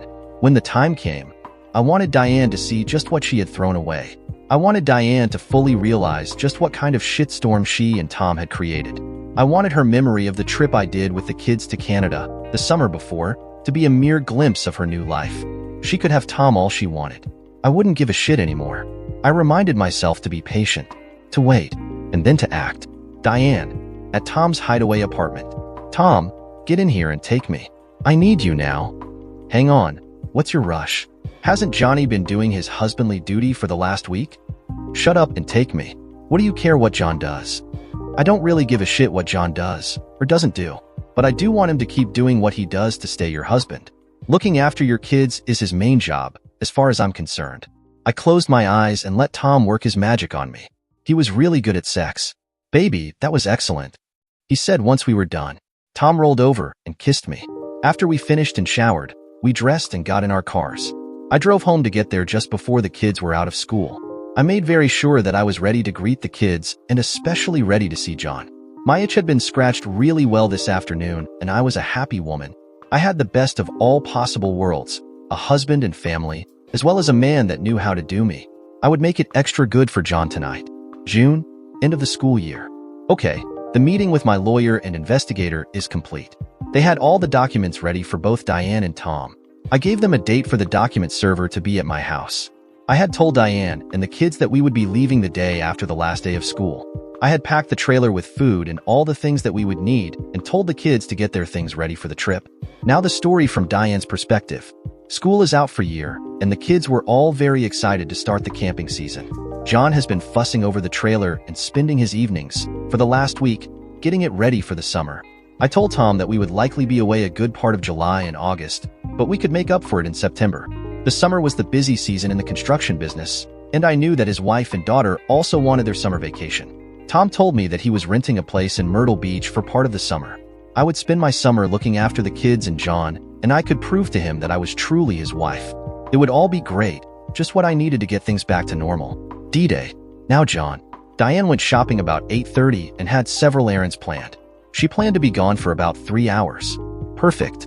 At 9 o'clock, the kids and I moved quickly, loaded up in the truck, and got on the road. We were headed for parts unknown. Unknown to Diane. Now the story from Diane's perspective. When I got home from my errands, it was about noon, and there was a strange car in the driveway and the truck and trailer weren't there. I got out of my car, and a middle-aged woman in slacks and a suit jacket got out of her car. She had a large envelope in her left hand and a cell phone in her right hand. Are you Diane Strickland? Yes, I am. Could I see some identification, please, ma'am? I fished around in my purse and pulled out my wallet and showed her my driver's license. She took a photo of it with her phone and handed it back to me. She handed me the large envelope, stepped back and said, Diane Strickland, you were served. Then she took a big step back and took a photo of me holding the envelope before I could do or say anything. I managed to stammer, what's this?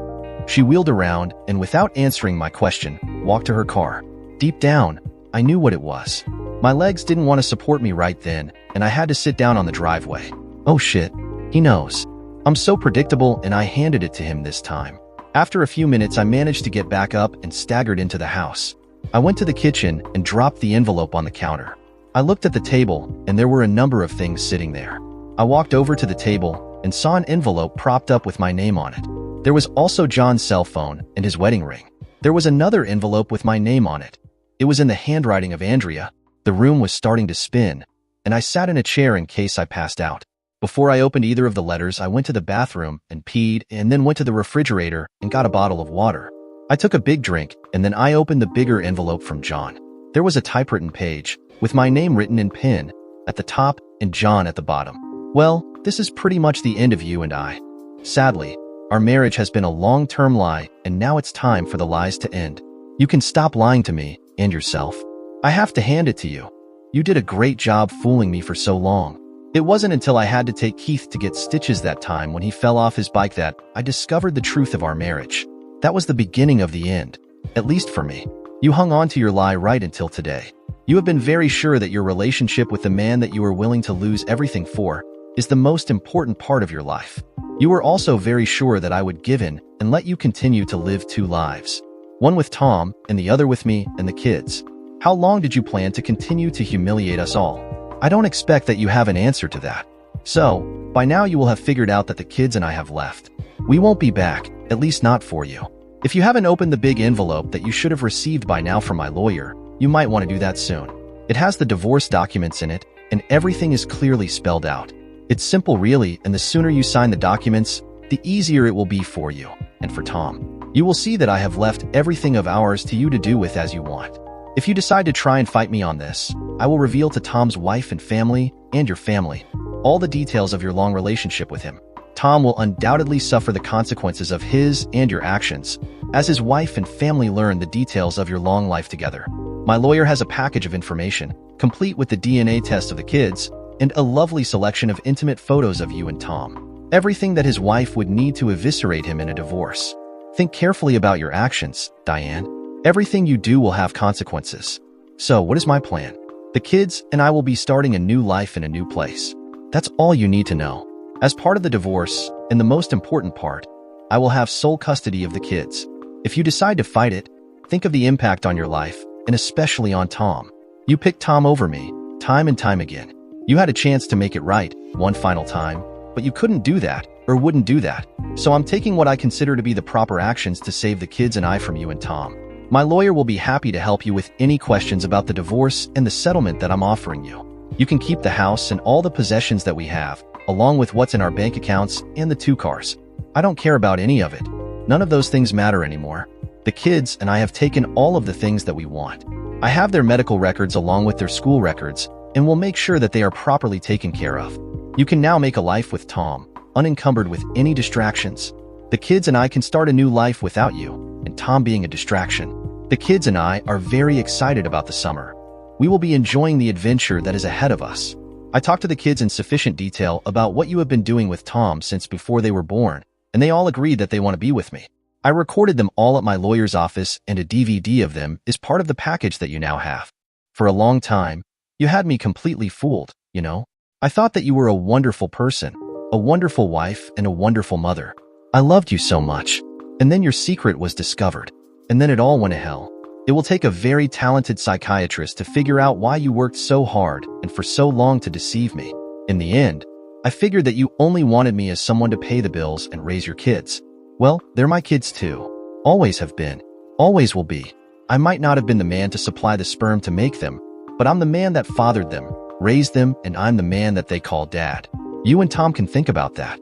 All the misery that you might be experiencing right now is all your own doing. You have to live with that. You can go cry on Tom's shoulder if it's available.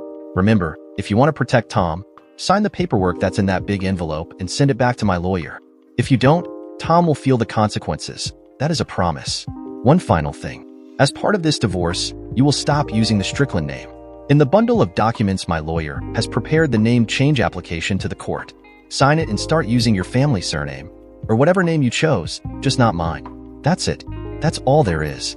You've shit the bed for a long time, and now you can lay in it and see what it smells and feels like. Goodbye, Diane. John. I couldn't breathe. I dropped the letter on the floor and held the edges of the table to try and stop the room from spinning. I took another drink of water. He has actually gone and done it. John took the children and left me. Oh my God. I need to call the police and tell them that John kidnapped them. Yeah, that's what I'll do. Where the hell is my phone? I can't find it. I dumped the contents of my handbag on the kitchen table, and when I was fumbling through things, that's when I saw the letter from Andrea. It was sitting also propped up on the table against the flower vase. Her handwriting is very distinctive. My hand was shaking as I picked up the letter, and slowly, I opened the envelope. She had sealed it and even put tape on the flap. She always does that. I needed to read what my daughter had to tell me. I got the single page out of the envelope and unfolded it. She had written it in green ink, her favorite color. I was crying as I started to read what she had written. Hi, Mom. This letter is just a bunch of things that I need to say to you. It's kind of mixed up. Sorry for that. Dad and I and Keith and Laura and Britt are going away in the camper. You won't be with us, but I have to tell you that I don't really want you with us. I found out a long time ago that the man you call Tom is my actual father, the one that made me. But to me, it doesn't matter. My dad is my father. He is the dad that I love. I know because I overheard you talking to that man Tom on your little black cell phone, the one that you always hid. I heard you laughing with him, and you were telling him that you love him. Why don't you love Dad? Dad is the person that does the most with me and the others. Laura and Britt are sad about leaving, but Keith and I will try really hard to be their big sister and brother, and I know that Dad will really be the one that will be there for us. He taught us so much last summer on that trip we did to Canada. I know that he will teach us lots more. He taught me to ride a bike and tie my shoelaces and lots of other stuff. Last summer, he taught us all to swim. That's important. Dad talked to us all about leaving home a few months ago. He told us all that you, and he tried this year to make things better, but he knew that you didn't want to be married to him anymore. I watched you really close for a long time now, and I understand what he was talking about. You did things that I didn't understand at the time, but when Dad told me more about you and that man Tom, I understood then. I'm going to miss my friends at school, but I know that I will make new friends in the place that we go to. Will you be living with that guy, Tom, now that we're not here? I suppose we won't know since we won't be here to see. If you do live with him, please tell him that I do not ever want to see him or talk to him. He is not my father. I can't speak for the others about that, but I think that if they were to find out, they would say the same thing. I don't know when I will see you again, Mom. I did love you, until you stopped loving Dad. Here's a hug. You might need it, Mom. Andrea. P.S. Dad doesn't know what I wrote to you, and he told me he won't ask about it. I don't plan to tell him. This is just between you and me. Bye, Mom. Diane collapsed on the floor and wept. Now the story from Tom's perspective. My burner phone started making a noise in my desk. It's the one that Diane normally texts me on. I keep the ringer turned off, but it was quiet in my office just now and I could hear it vibrating in the drawer. I looked at the text. I need to see you right away. Meet me at the apartment in an hour. We weren't planning on seeing each other for a while. Her husband was taking time off and wanted to use that big camper that he bought. He and their kids liked traveling around the country in it. I don't really consider them my kids. Yeah, I got her pregnant, but she was the one that wanted me to do that. I know that's a bit weird, but the woman is great at sex. What the hell does she want? I showed up at the apartment and went in to get a beer.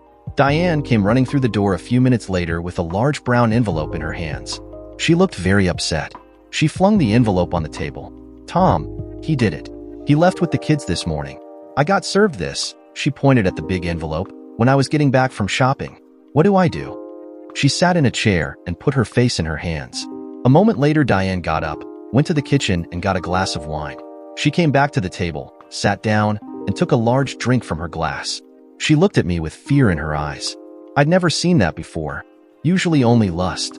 I took the envelope and dumped the contents out on the table. I sorted through the papers and found the application for dissolution of marriage document. I quickly scanned it and then looked at the rest of the things that were there. The pictures were very plain. There was a note attached to them saying that these were a sample of the less graphic ones that would be supplied if needed to support the divorce process. Diane looked at me when I put the last of the papers back on the table. She rummaged in her handbag and pulled out an envelope with her name printed on it and handed it to me. Read this. I did. Oh shit. I put the letter down on the table and went back to the divorce paperwork. I found the page that needed her signature.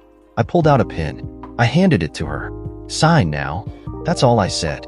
She looked at me and started to say something, but the words didn't make it out of her mouth.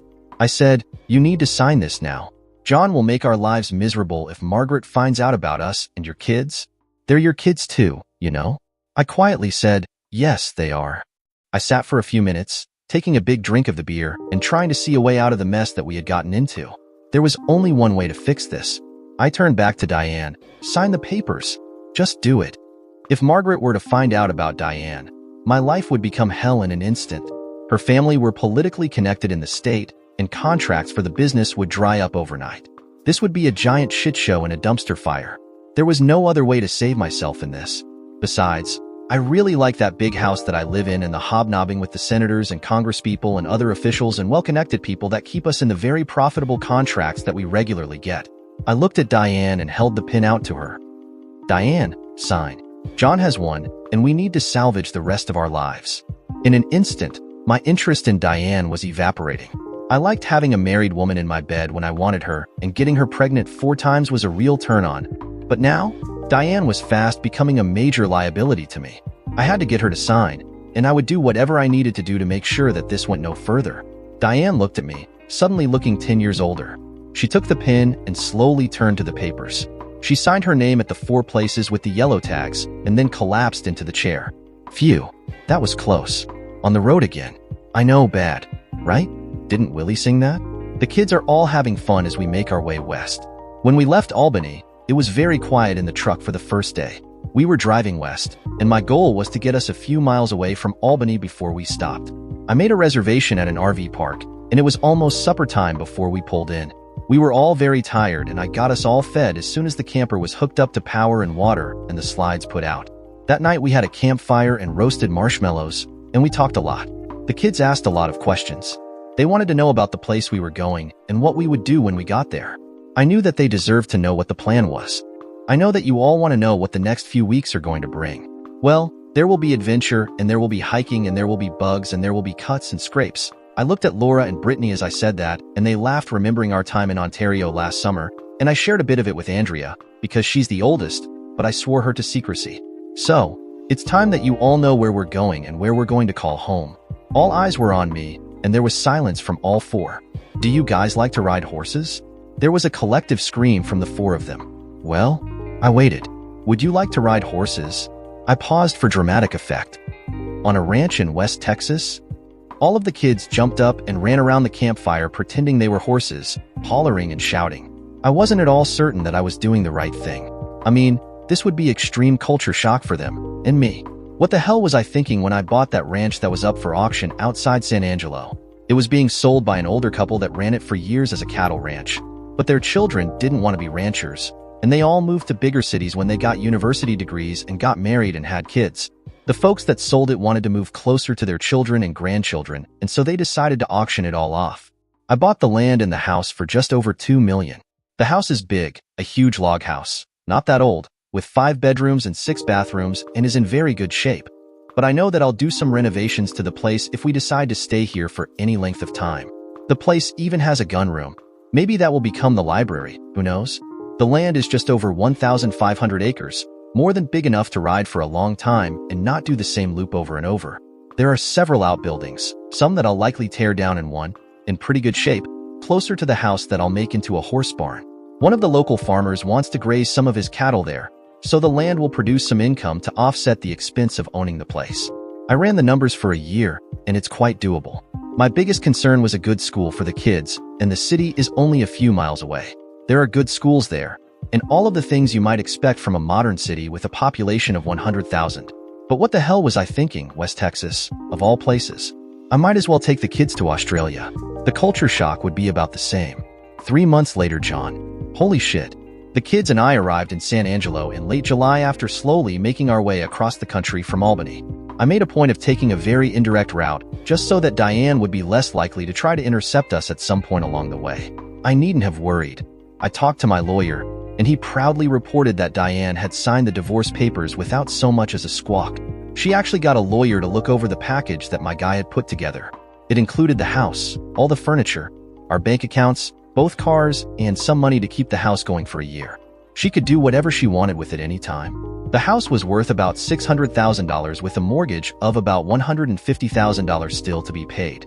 So, if she sold it, she could walk away with almost $450,000. My car was an old Subaru Outback, so she wouldn't get much for that, but her car is a newer VW Passat. It was a top-of-the-line model and would last for a long time if she looked after it. If she wanted something flashier, maybe Tom could fix her up with something. She could easily furnish a new house or apartment with all the stuff that we had. I even left most of the clothes that were in my closet. The kids did the same. We only took the things that we wanted and some cold weather and wet weather gear. I knew that we would get new things in Texas after we got settled and figured out what we needed. My guy included a few things in the package to drive home the point that I was pissed at Diane for all her years of deception and lying to me. There were certified copies of the DNA tests that were done on the kids and me. I asked for a court order to complete the package to have Tom compelled to give up a DNA test to be compared with the kids. He agreed. My high-value target in all of this was that Diane agreed that I would have sole custody of the children, and she was not going to ask for any visitation or custodial conditions. That meant that the kids were with me, and Diane would be completely out of the picture. The clincher in all of this was that if she didn't agree to these conditions, my lawyer was going to send copies of everything to Tom's wife and file a lawsuit against him for all the back years of child-raising costs and $25 million for mental anguish inflicted on me by him and Diane. It would be a very public and nasty court battle that I knew he would be very much wanting to avoid. And he did. If this sounds a bit like blackmail, maybe it is, but I don't give a shit. I wanted some pain and anguish on Diane and Tom's part. I wanted them to realize just what a pile of shit they would be in unless they gave me what I wanted. Tom presented himself to a DNA lab, along with my lawyer and his lawyer to verify it was him, and had his DNA collected and tested. The result was as expected. Tom also had to agree to employ Diane at a predetermined salary until her normal retirement age and pay her a full pension at that time. That meant that she would be financially secure enough to pay her own way. She had to agree that she would never ask me for any financial support. Also, she had to change her name back to her own name from before we were married. She did that. It was done. This chapter of my life was closed. The kids and I were making a new life. So, here I am, not yet 40 years old. 4 kids, between 12 and 7 years old. I own a ranch in West Texas and have about $7 million in the bank. What do I do? Well, I do whatever I want to. That's what. And I did. We moved into the house and got things sorted out before school started. We needed furniture and bedding and pots and pans and all the stuff that makes it a home. The kids were great. They helped me every day with lists of things to do, and they worked like little demons to make this our home. And they really got to like it. The biggest day was when we went to a horse ranch for the kids to take riding lessons. They were all so pumped up that they couldn't contain themselves. The riding instructor was a young woman who looked the part of the country girl. She wore a checked shirt, tight jeans, cowboy boots, and white cowboy hat. I thought that I had just woken up in an episode of Yellowstone. Her name is Naomi. Naomi is a veterinarian and in her spare time does riding lessons, and in her other spare time is also a barrel racer. Now, I didn't really know much about barrel racing, but I would learn. Naomi would teach us. The first day of riding lessons was fun and awkward. Fun because this was something that the kids really wanted to learn, and awkward for me because it was clear that I had never been on horse in my life, and this first time was interesting. Naomi picked horses for the kids that were very gentle and well-trained. She told me that she wanted them to get comfortable in the saddle first, and then they would progress from there. She looked at me. Okay, let's meet the horse you're going to ride, John. What? Me? No. I don't really want to ride a horse. I was thinking of getting a side-by-side quad to drive around the ranch instead of a horse. She looked at me with disdain. Well, y'all can still get the quad, but your kids are going to learn to ride, and you need to be able to ride with them, so stop your arguing and take the reins of this horse. This is Pete. He's about 10 years old and will treat you right if you treat him right. She leaned in and lowered her voice a bit. Besides, the kids are watching you. You better get on the horse. She was absolutely right. I got on the horse, complete with my hiking boots and jeans and windbreaker. I looked out of place and felt out of place. Naomi and I talked after, and she recommended that I get the kids outfitted with clothing better suited to riding a horse. She even offered to come with us shopping in town to make sure they got the right things. She asked if my wife was going to be riding, and when I told her that there wasn't a wife anymore, she just nodded, and I could tell she was filing that little tidbit of information away for later use. Naomi's patients are mainly horses and cattle, and the odd dog and cat. She does the riding instruction thing as a side gig, for fun, and to meet people. When she took off her cowboy hat, her dark brown hair fell around her shoulders, and you could see her eyes. Well, she was beautiful. Really beautiful. Naomi is 32, single, never married. She grew up in the area, and her family are all still in the area. Her whole family has been around horses their entire lives. She grew up riding a horse, and so for her it's only natural. She has a great technique for teaching kids, and adults, how to ride, and after only a few sessions the kids were able to trot around a fenced-in ring. She had them wear helmets designed for riding, and I made sure that they were all properly adjusted. The regional rodeo was going to be in October, and we all planned on going, mainly to see Naomi compete. Andrea loved the barrel racing, and told me that she wanted to learn to do that. Oh, now the story from Diane's perspective. I waited for a few months hoping that John and the kids would come back, but when they didn't, I sold the house and moved to a one-bedroom condominium. It was just me now, so I didn't need anything bigger. I thought about getting an investigator to try and find them, but every time I did, I remembered that John would tell Tom's wife and family about us, so I didn't. It hurts a lot every time I think about the kids. It hurts when I think that I caused this. Couldn't John just live with the fact that Tom was the kid's father? Couldn't he just accept it? I mean, I loved him all the same. I was a good wife to him. We had a great life together. We had all the things that we had planned to have when we got married. We were a good family. We had good jobs, a great home. Why do men get all wrapped around the axle about these things? It was only sex. I gave John lots of sex, and I know he enjoyed it. I know well he did. My time with Tom never took anything away from John. Tom only got what was left over from John and I. The time that I spend now with Tom is a lot less. He says that his wife is very suspicious of him, and she found out that John left with our kids. She knows all about Tom's father's philandering history, but she doesn't know that Tom is the father of my kids. Tom has told me repeatedly that he wants to keep it that way. So, my itch is not getting scratched all that much. The divorce will be final soon, and I can pretty much do whatever I want. I'm still young and in pretty good shape for a woman that gave birth to 4 babies. But I have a giant hole in my life now. I come home to my condo, I eat supper and I stare at the television, and then I wake up and it's almost midnight and another day has gone by. Now the story from John's perspective. Hey, get your stuff and get in the truck. Let's go. I was shouting. The kids are going to be late for school if they don't shake a leg and get out the door. It's about a 20-minute drive to their school. The school is pretty good. It's a public school and I've been able to meet all their teachers and have made sure that the teachers and the school principal know who I am and how to get in contact with me if there are any problems with any of the kids. We have a study room and library set up in the house. It's the old gun room. The gun cabinets are out and bookshelves are in along with desks and computer stations for their laptops. I got them all new tablets and laptops, and we installed a business-grade printer or copier with toner cartridges that last a long time.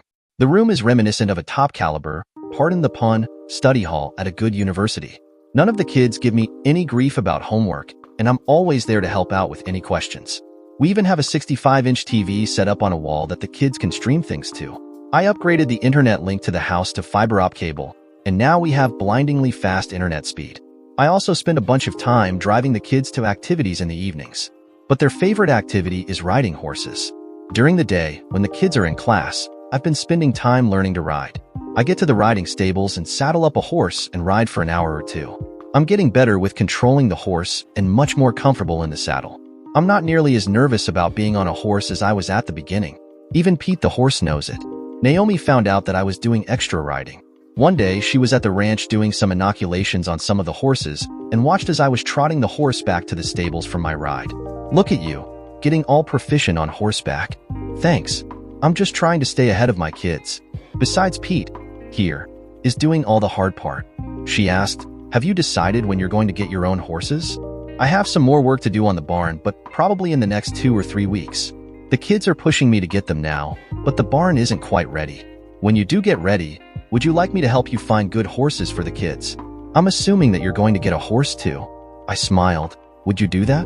I mean, I'd love your help and the kids will be thrilled to have you help pick the right horses for them. We could talk about it and decide over a drink or a bite to eat if you have time. I'd like that. How about this weekend? Perfect. I was excited. This wasn't a date or anything, but it was the first time that I'd been out with a woman since Diane. We agreed on a plan, and then she had to get back to work. The kids were really giving me a hard time about me going out on Saturday evening with Naomi to talk about horses. I drove to her place and picked her up in my truck. I'd washed it and cleaned it inside that afternoon, and we went to a place that had Italian food and a good wine list. Now, you got to remember that this is West Texas. Just about every restaurant has barbecue as the main focus. So, Naomi wanted to go someplace besides barbecue. This Italian place in the city was well known, and I made a reservation for us for 7 o'clock. When I pushed the doorbell to her house, I was very nervous. When she answered the door, I almost didn't believe that it was her. She had a dress on instead of jeans and cowboy boots. Her hair was down, and she looked gorgeous. Wow. I told her that she looked very pretty and held the truck door for her to get in. My mother taught me some manners. After some initial awkwardness, we got a drink in hand, and we started to talk.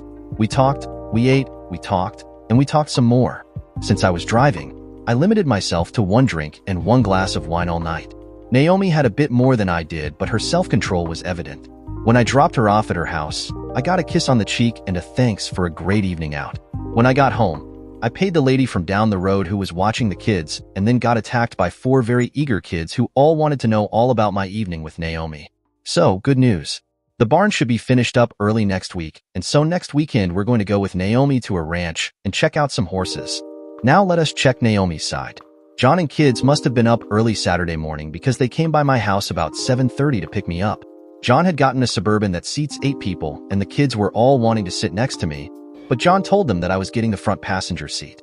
I had arranged a visit at a ranch south of the town that I knew was wanting to sell off a number of the horses that they had. There were a number of young horses that the breed Mares had produced, and they were being sold off as part of the annual business cycle. That ranch was in the business of breeding horses, and so every year they sold off about 40 horses. The drive to the ranch was not long, only about 30 minutes, and the kids all talked nonstop about what they wanted in a horse. My job was to guide them and make sure that they got horses that they were first, capable of riding. That meant no stallions or something that was wild and crazy. Second, the horse had to be small enough for them to saddle and get on and off of, so no really tall horses. We spent the day looking at horses, talking about horses and riding horses. At the end of it, we picked 5 animals that I thought would be a good match for the riding ability of the kids and John. To celebrate, I was invited to come to their house, really a ranch and a big one, for a barbecue and to tour the new horse barn. The kids were all pulling me to see the barn, and I was really impressed by all the things that John had done to it. The building had all new walls and a roof, and even had a solar power system to power all the lights in the building. It was completely off the grid and had a backup generator in case of any malfunction of the solar system. There was a tack room and a plastic-lined wash stall to clean the horses. The hay and feed storage stall were easy to get to. All the lights in the building are LED, and the place is very bright. Lights are on timers so that at night the horses can get rest in a darker environment, but when a person walks into the barn, the center lighting automatically comes on. Every stall has its own water faucet to fill the water pails so that the horses have lots to drink. This was not a cheap barn to build. After the barn tour, the kids dragged me off to the house. I've seen lots of log cabins, but this was no cabin. You can't call 5 bedrooms, 6 bathrooms, a huge library, and 4 giant fireplaces a cabin. It was, to me, a mansion, but as John said, it needs a bit of work.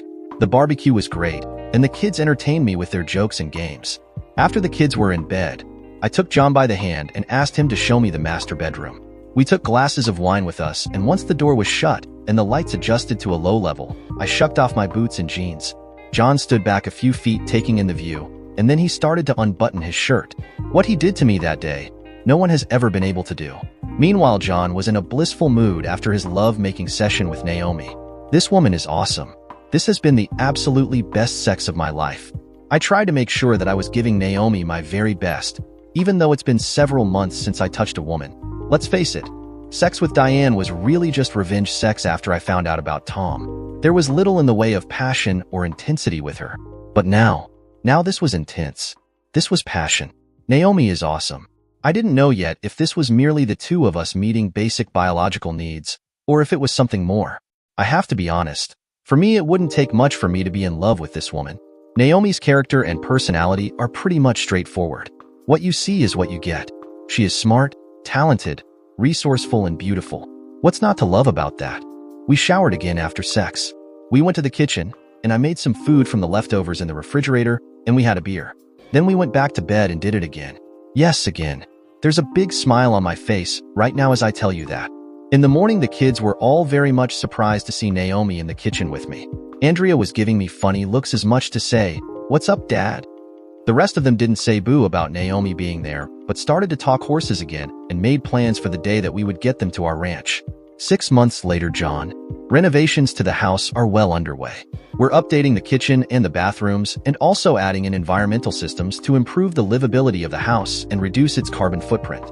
I've got solar panels on the roof and a wind generator to keep the lithium battery bank charged. The heat and air conditioning are going to be from geothermal sources. My well had to go down another 100 feet and made it wider to give it greater capacity. I also had a water storage tank put in that is automatically refilled from the well. That tank can also serve as a fire suppression system water source. I had to get a new septic system installed. The old one was not well designed, and it needed a lot of attention. The house already had a backup generator, but I had some modifications added to integrate it into everything else so that there was an uninterrupted power supply to the house and the horse barn. Overall, I was pumping a lot of money into the house. I was almost spending it faster than I was making it. That meant that I had to spend a fair bit of time working keeping tabs on the stock market. The markets were doing good, and even though I was spending a lot of money on the house, I was still in very good shape. Thanks to the government giving tax breaks to the rich, I paid very little in actual tax and got money back from the government under incentive programs for solar systems. So, at the end of the day, my bank balance kept going up. I was also funneling some of my profits into deposit accounts that paid a fixed interest rate to act as an emergency backup in case the stock market went to hell and I started losing. If it all went to hell, we could sell part of the land and still not have to worry about paying the bills. So, what you really want to know is what's happening on the Naomi front. Fair question. I'll let Naomi tell you. Naomi. I've gotten to know John and the kids really well since meeting them. He's a great father and they're great kids. They work together as a team, and I've never heard a complaint from any of them when they're together. John and I have had some pretty detailed discussions about his divorce from his ex-wife, Diane. He told me about her long-term affair with her old boyfriend and how it went after they were married and right up until last summer. He told me the gory details of leaving her and how they drove away in his big fifth-wheel trailer and came here. It's an amazing story. He also confided to me that Diane's boyfriend was the biological father of the kids, but John was not about to give them up, no matter what. Diane must be as stupid as a bag of rocks to cheat on John. I can't think of a better man to be married to. That's why I'm waiting patiently to be asked. My mother and father are giving me subtle hints, wanting to know what my future plans are. They've met John and the kids, and I know that they really like them. My mother loves those kids. When John and I went to see them, my mother treated them like royalty and baked cookies and treats for them. My dad played 40 questions with John over a couple of beers, a few times. My mother has done everything short of asking when we're getting married. Now the story from John's perspective. Tonight's the night. Tonight, I will do something that will forever alter my life and the lives of my children. Tonight, I plan to ask Naomi to marry me. It's warm, and I wanted to have the right conditions to do it. So, I invited Naomi's parents to come for a barbecue and to celebrate the installation of our pool. I had told the kids what I was going to do, and I also told them not to assume that Naomi was going to say yes to my proposal. I mean, to marry into a family of 5 was a lot different than accepting a proposal from just me. Naomi had never had to live with 4 kids full-time, and even though she had been here for days at a time, being around them every day was going to take some adjustment. I was nervous. I did this once before, and we all see how that turned out. Some of you might think I'm stupid. Some might think that I have so little ability to see what's going on around me that I'm oblivious to reality. Maybe I was. When I was married to Diane, I figured that we were a team. I thought that she cared about not just the kids, but me as well. Wow. Had I known the truth at the time, my life might have been very different. But I can't worry about that now. Life is as it is. Right now, I'm a man with 4 children living on a ranch in West Texas and about to ask a beautiful 32-year-old woman to marry me. It was time to get this show on the road. Andrea and Keith did some rearranging of chairs on the patio. Laura brought out a cooler from the kitchen and some glasses. Brittany put a special CD on to play. I had the ring box hidden in the flower pot. Everything was ready. I took Naomi by the hand and led her to the chair in the middle of the semicircle. Everyone was to her back. I started. So, you're wondering about now, what the heck I'm doing? Naomi looked at me, smiled and nodded. I continued. Since I met you, I've gotten to know you, and every day that I've known you, I have fallen in love with you a little bit more. I stood up and got the little box out of the flower pot and went back in front of Naomi and went down to one knee. I don't have the words that can tell you just how much I love you, and so I'll just come out and ask you, Naomi, will you marry me? I was wondering how much longer you were going to take John Strickland. Yes, I would be very happy to marry you. I took the ring from the box and slipped it on her finger and stood up and kissed her. Her parents and the kids were all applauding. They started to move in for a hug when Naomi put up her hand and said, Hold on, I have something for you. She reached in the pocket of her jeans and pulled out a small white plastic thing and handed it to me. I knew right away what it was. It's a darn good thing you asked me to marry you, since you're going to be a father again. Holy shit. So, there was a wedding and there was a new family formed. A family that started out with 6.5 people in it. Our son, William, was born, weighing in at 7 pounds and 11 ounces. Mother and son did wonderfully. I was, still am, on top of the world. The ranch is improving all the time as we started our own small cattle herd and hired some cowboys to manage the day-to-day work. Naomi's father has been instrumental in helping me get the business set up and is out here almost every day. The kids are riding more all the time, and I'm getting comfortable on a horse. I still bought a side-by-side ATV that will carry 4 people and has a small cargo box on the back.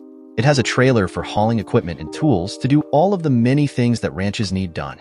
I started a business that fixes up pickup trucks and farm equipment and resells them. I hired 3 mechanics out of the trade school in the city and put them to work in a workshop that I bought in the city. I realized that there was a problem in the area when Naomi's father told me about the high prices that were being charged for new equipment. Small operations can't afford expensive new equipment, so used equipment that has been overhauled and is priced much lower is in high demand. I also started a small construction company. I hired 2 carpenters out of the community college and bought a truck and tool trailer. We're doing mostly smaller jobs to get experience and build up a reputation. My father-in-law is the grand overseer of that business. He runs a tight ship, for sure. If there is enough demand, I plan Otto at another 2-man crew. We're all very busy and growing and becoming part of the community. 1 year later, Naomi. The doorbell chime sounded off. I went to the door to see who it was. Brittany was with me. I could see on the video monitor by the door that it was woman. She looked to be about 40 years old, pretty, and she was alone. Brittany pulled at my arm. Oh, Mom, that's the woman that used to be my mother. I don't want to see her. Brittany turned and left the foyer and headed toward her room. It was Diane. I stood for a few seconds to compose my thoughts and then opened the door. She stood there and quickly eyed me up and down. I said to her, Can I help you? Yes, I'm looking for John Strickland. I understand that he might live here. Yes, he does live here. I'm his wife, Naomi Strickland. What do you want with my husband? She stammered and said, I'm looking for him. I was hoping to talk to him and visit with my children. You're Diane, aren't you? John is in the town right now, and the kids are all in school. Leave me your phone number, and John might call you when he gets back. Maybe I can wait for him? That's probably not a great idea. John has told me about you, and I can tell you with a high degree of confidence that the kids are not going to want to talk to you. You poisoned that well a long time ago. I'm pretty sure that John isn't going to be keen to talk to you either. You worked very hard to deceive him for a long time, and he's worked very hard to move on and be a great father to his children. It might be best if you went home. I was keeping my eyes on her face and her hands as we talked. This is Texas, and I can tell you that most Texans would have a gun handy, just in case of trouble.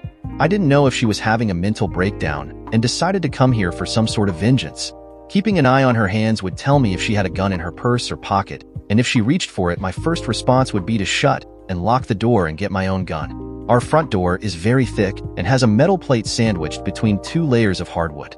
It would stop a 9mm bullet and a shotgun blast. The original owner of the house had installed the door. He was a very careful man, and the protection of his family was at the top of his mind. Our intrusion alarm had a feature that would call the sheriffs if I hit the panic button. Now, being raised in Texas, I learned to shoot a gun when I was a little kid. My father taught me. He was an expert at the use of firearms, Having spent a while in the National Guard and a tour of duty in Iraq, my father taught me and my brothers how to shoot and shoot straight. The protection of my family was also on top of my list of things to do. We kept 2 guns in the house, and they were both locked up, but I could get at them fast enough. I wasn't worried about Diane. Diane stood there for a moment and then started to cry. I really need to talk to him. I want to tell him that I'm sorry for all the hurt that I caused him and the kids. What makes you think that he wants to see you at all? Maybe he won't. Could you tell him that I would like to talk to him? Maybe just for a few minutes. Please. She passed me a piece of paper with her phone number and the name of the motel that she was staying at. Here's my number. Please. I just want to talk to him for a few minutes. Now the story from John's perspective. When I got back to the house with the other kids, Naomi told me that we had a visitor that afternoon. When she told me that it was Diane, I didn't want to believe that she had found us. I didn't want her here. I didn't want anything to do with her. If she didn't understand that by now, she would be clearly delusional. I called her mother. Now, I hadn't spoken to any of Diane's family for some time. I didn't talk to any of them since before I took the kids on that trip to Canada a couple of years ago. I figured that they would be very curious to know what the hell happened and where I went with their grandchildren.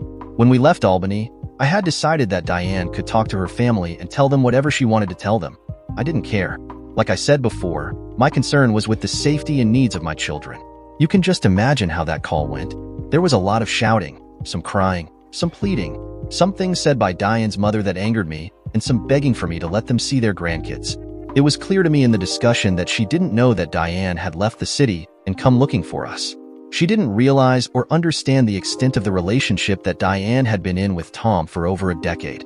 She didn't know that Diane had decided that Tom would be the one to make her pregnant with the kids. 4 times? She didn't know that Diane had deceived me for so long and continued to try to deceive me right up until the day I left Albany with the kids. I asked her to tell me what Diane had told her. It was quickly clear that Diane had told her little of the truth. At the end of the call, I asked her what she planned to do. She didn't really know what she could do. So, I told her that I was considering getting a restraining order to force Diane to stay away from us. I told her that I had a new wife and a new son and a new life. I asked her to please make it clear to Diane that she had to leave us alone. At the end of the call, I was pissed off and very certain that I would not allow Diane any contact with any of the kids. When the kids were legal adults, they could make their own decisions, but until then I was very certain of what I wanted. Naomi was right there with me. The next morning, I called my lawyer, the one back in Albany, and had a chat. I asked him to contact Tom's lawyer and let him know that it would be in Tom's best interest to have Diane come back to Albany and leave us alone. If Tom were to fail in that mission, it might not bode well for High and any actions that I might need to take to have her get the hell out of Texas. Your imagination can fill in the blanks on what those actions might be. After the call, I talked to Naomi, and we made a short-term plan to make sure that the kids didn't get ambushed by Diane. I was concerned that Diane might be having a mental health crisis and decided that she could somehow solve all her problems by coming to Texas. Naomi's father came to our house and brought some of his armaments with him. I told him that we were well protected and he didn't need to worry. He left, taking most of his firepower after hugging everyone, especially his new grandson, William, and went home. My lawyer gave a deadline to Tom's lawyer, and I wanted some proof that Diane was back in Albany. But I knew that ultimately, I was going to have to talk to Diane, face to face, and have it out with her one final time. The next day, it was about supper time and the doorbell sounded. I went to the door and saw that it was Diane standing there. Naomi was right behind me, and she told me that the kids were in the library doing their homework. She had closed the door so that they couldn't hear what was going on in the rest of the house. I took a deep breath and opened the door. "Hello, Diane." She looked at me, and then Naomi. "May I come in?" I held up my hand, palm turned towards to stop her. "If you came here hoping to have me and the kids come back to Albany, you wasted your time. We're not coming back. The kids and I have made a new life here, and as you can see, Naomi and I are married and we're a family. I came here hoping that you might let me see my children. That's all I want." The concept of vengeance is one that means different things to different people. Most of us take it to mean a punishment inflicted as retribution for a wrong committed against us, or something close to that. For me, vengeance, in its practical form, was taking the children and I away from Diane as payback for over a decade of lying to me. Moving to Texas was an idea that struck me as I was looking at alternatives to staying in a marriage founded on deceit. I couldn't stay there and be humiliated any longer, but I couldn't just walk out on the children and leave them. No, I loved those kids and I know that they looked up to me as their father and as the one that takes care of them, no matter what. So, Any plan that I had would have to include them. I thought about it while I was on that trip to Canada 2 years ago, and when I came home, it was clear that I had to do something. And I did. Now, Diane is here, in Texas, standing on my front porch and asking to see the children. No matter that she signed over custody to me as part of the divorce, and no matter that she agreed to have no contact with us. So, why the great need to see them now? Was it regret, or remorse, or the realization that she was effectively not a mother anymore, even after giving birth to the 4 of them? Why had she driven this far, risking rejection by her own children? It had to be significant, that I knew. Why now, Diane? Why did you drive all the way from Albany? What makes you think that my children want to see you? Your deception for so long poisoned your relationship with not just me, but them too. They're old enough to understand what you did. Andrea and Keith understand what you did, and Laura and Britt know that you rejected me and them by choosing your boyfriend over us. Are you still with Tom? Diane looked at the floor of the porch. Tom and I are done.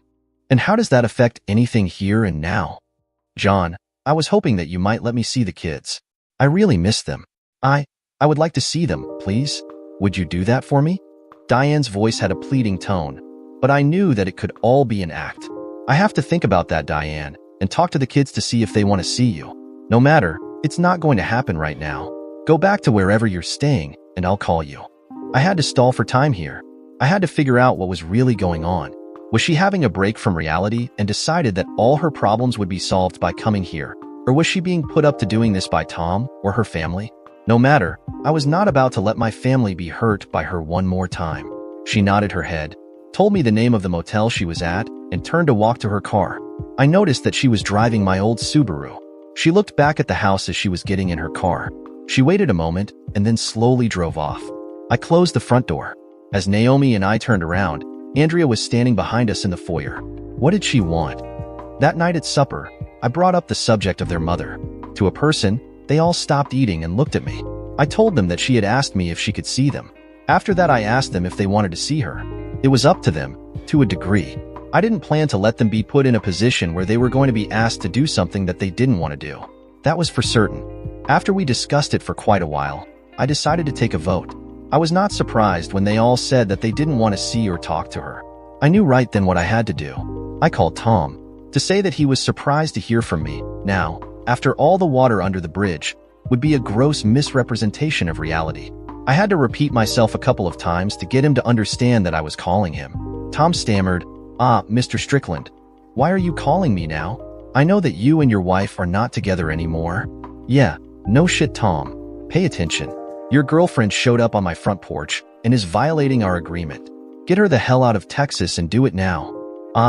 But what makes you think that I can tell her what to do? Oh, wake the hell up, please. You get her out of here now.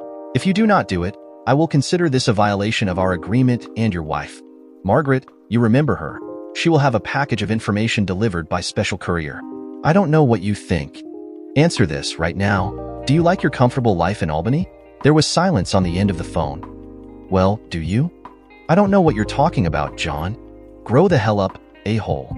I will make it my mission to ruin you, your life, and your business. I'll make sure that you're living in a shithole apartment instead of that 5-bedroom mansion that you're in now. I'll make you regret that you ever screwed her. Make your decision. More silence on the end of the phone line. You have 24 hours to get her out of Texas and keep her out of Texas. More silence. Do you understand?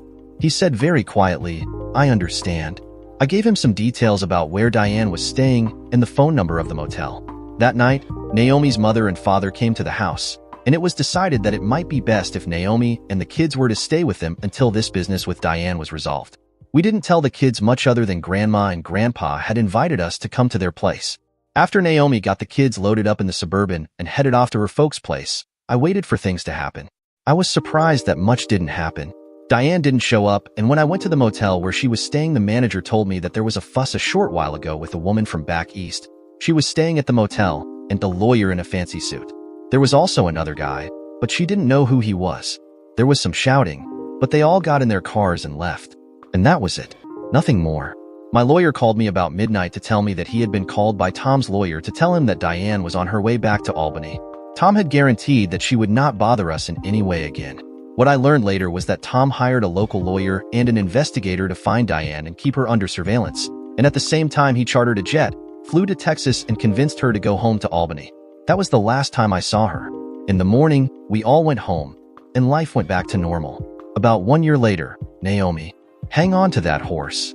I was shouting at Andrea, who was in the riding ring trying to get her pony to learn the basics of barrel racing. Hard right. She and the horse were both learning.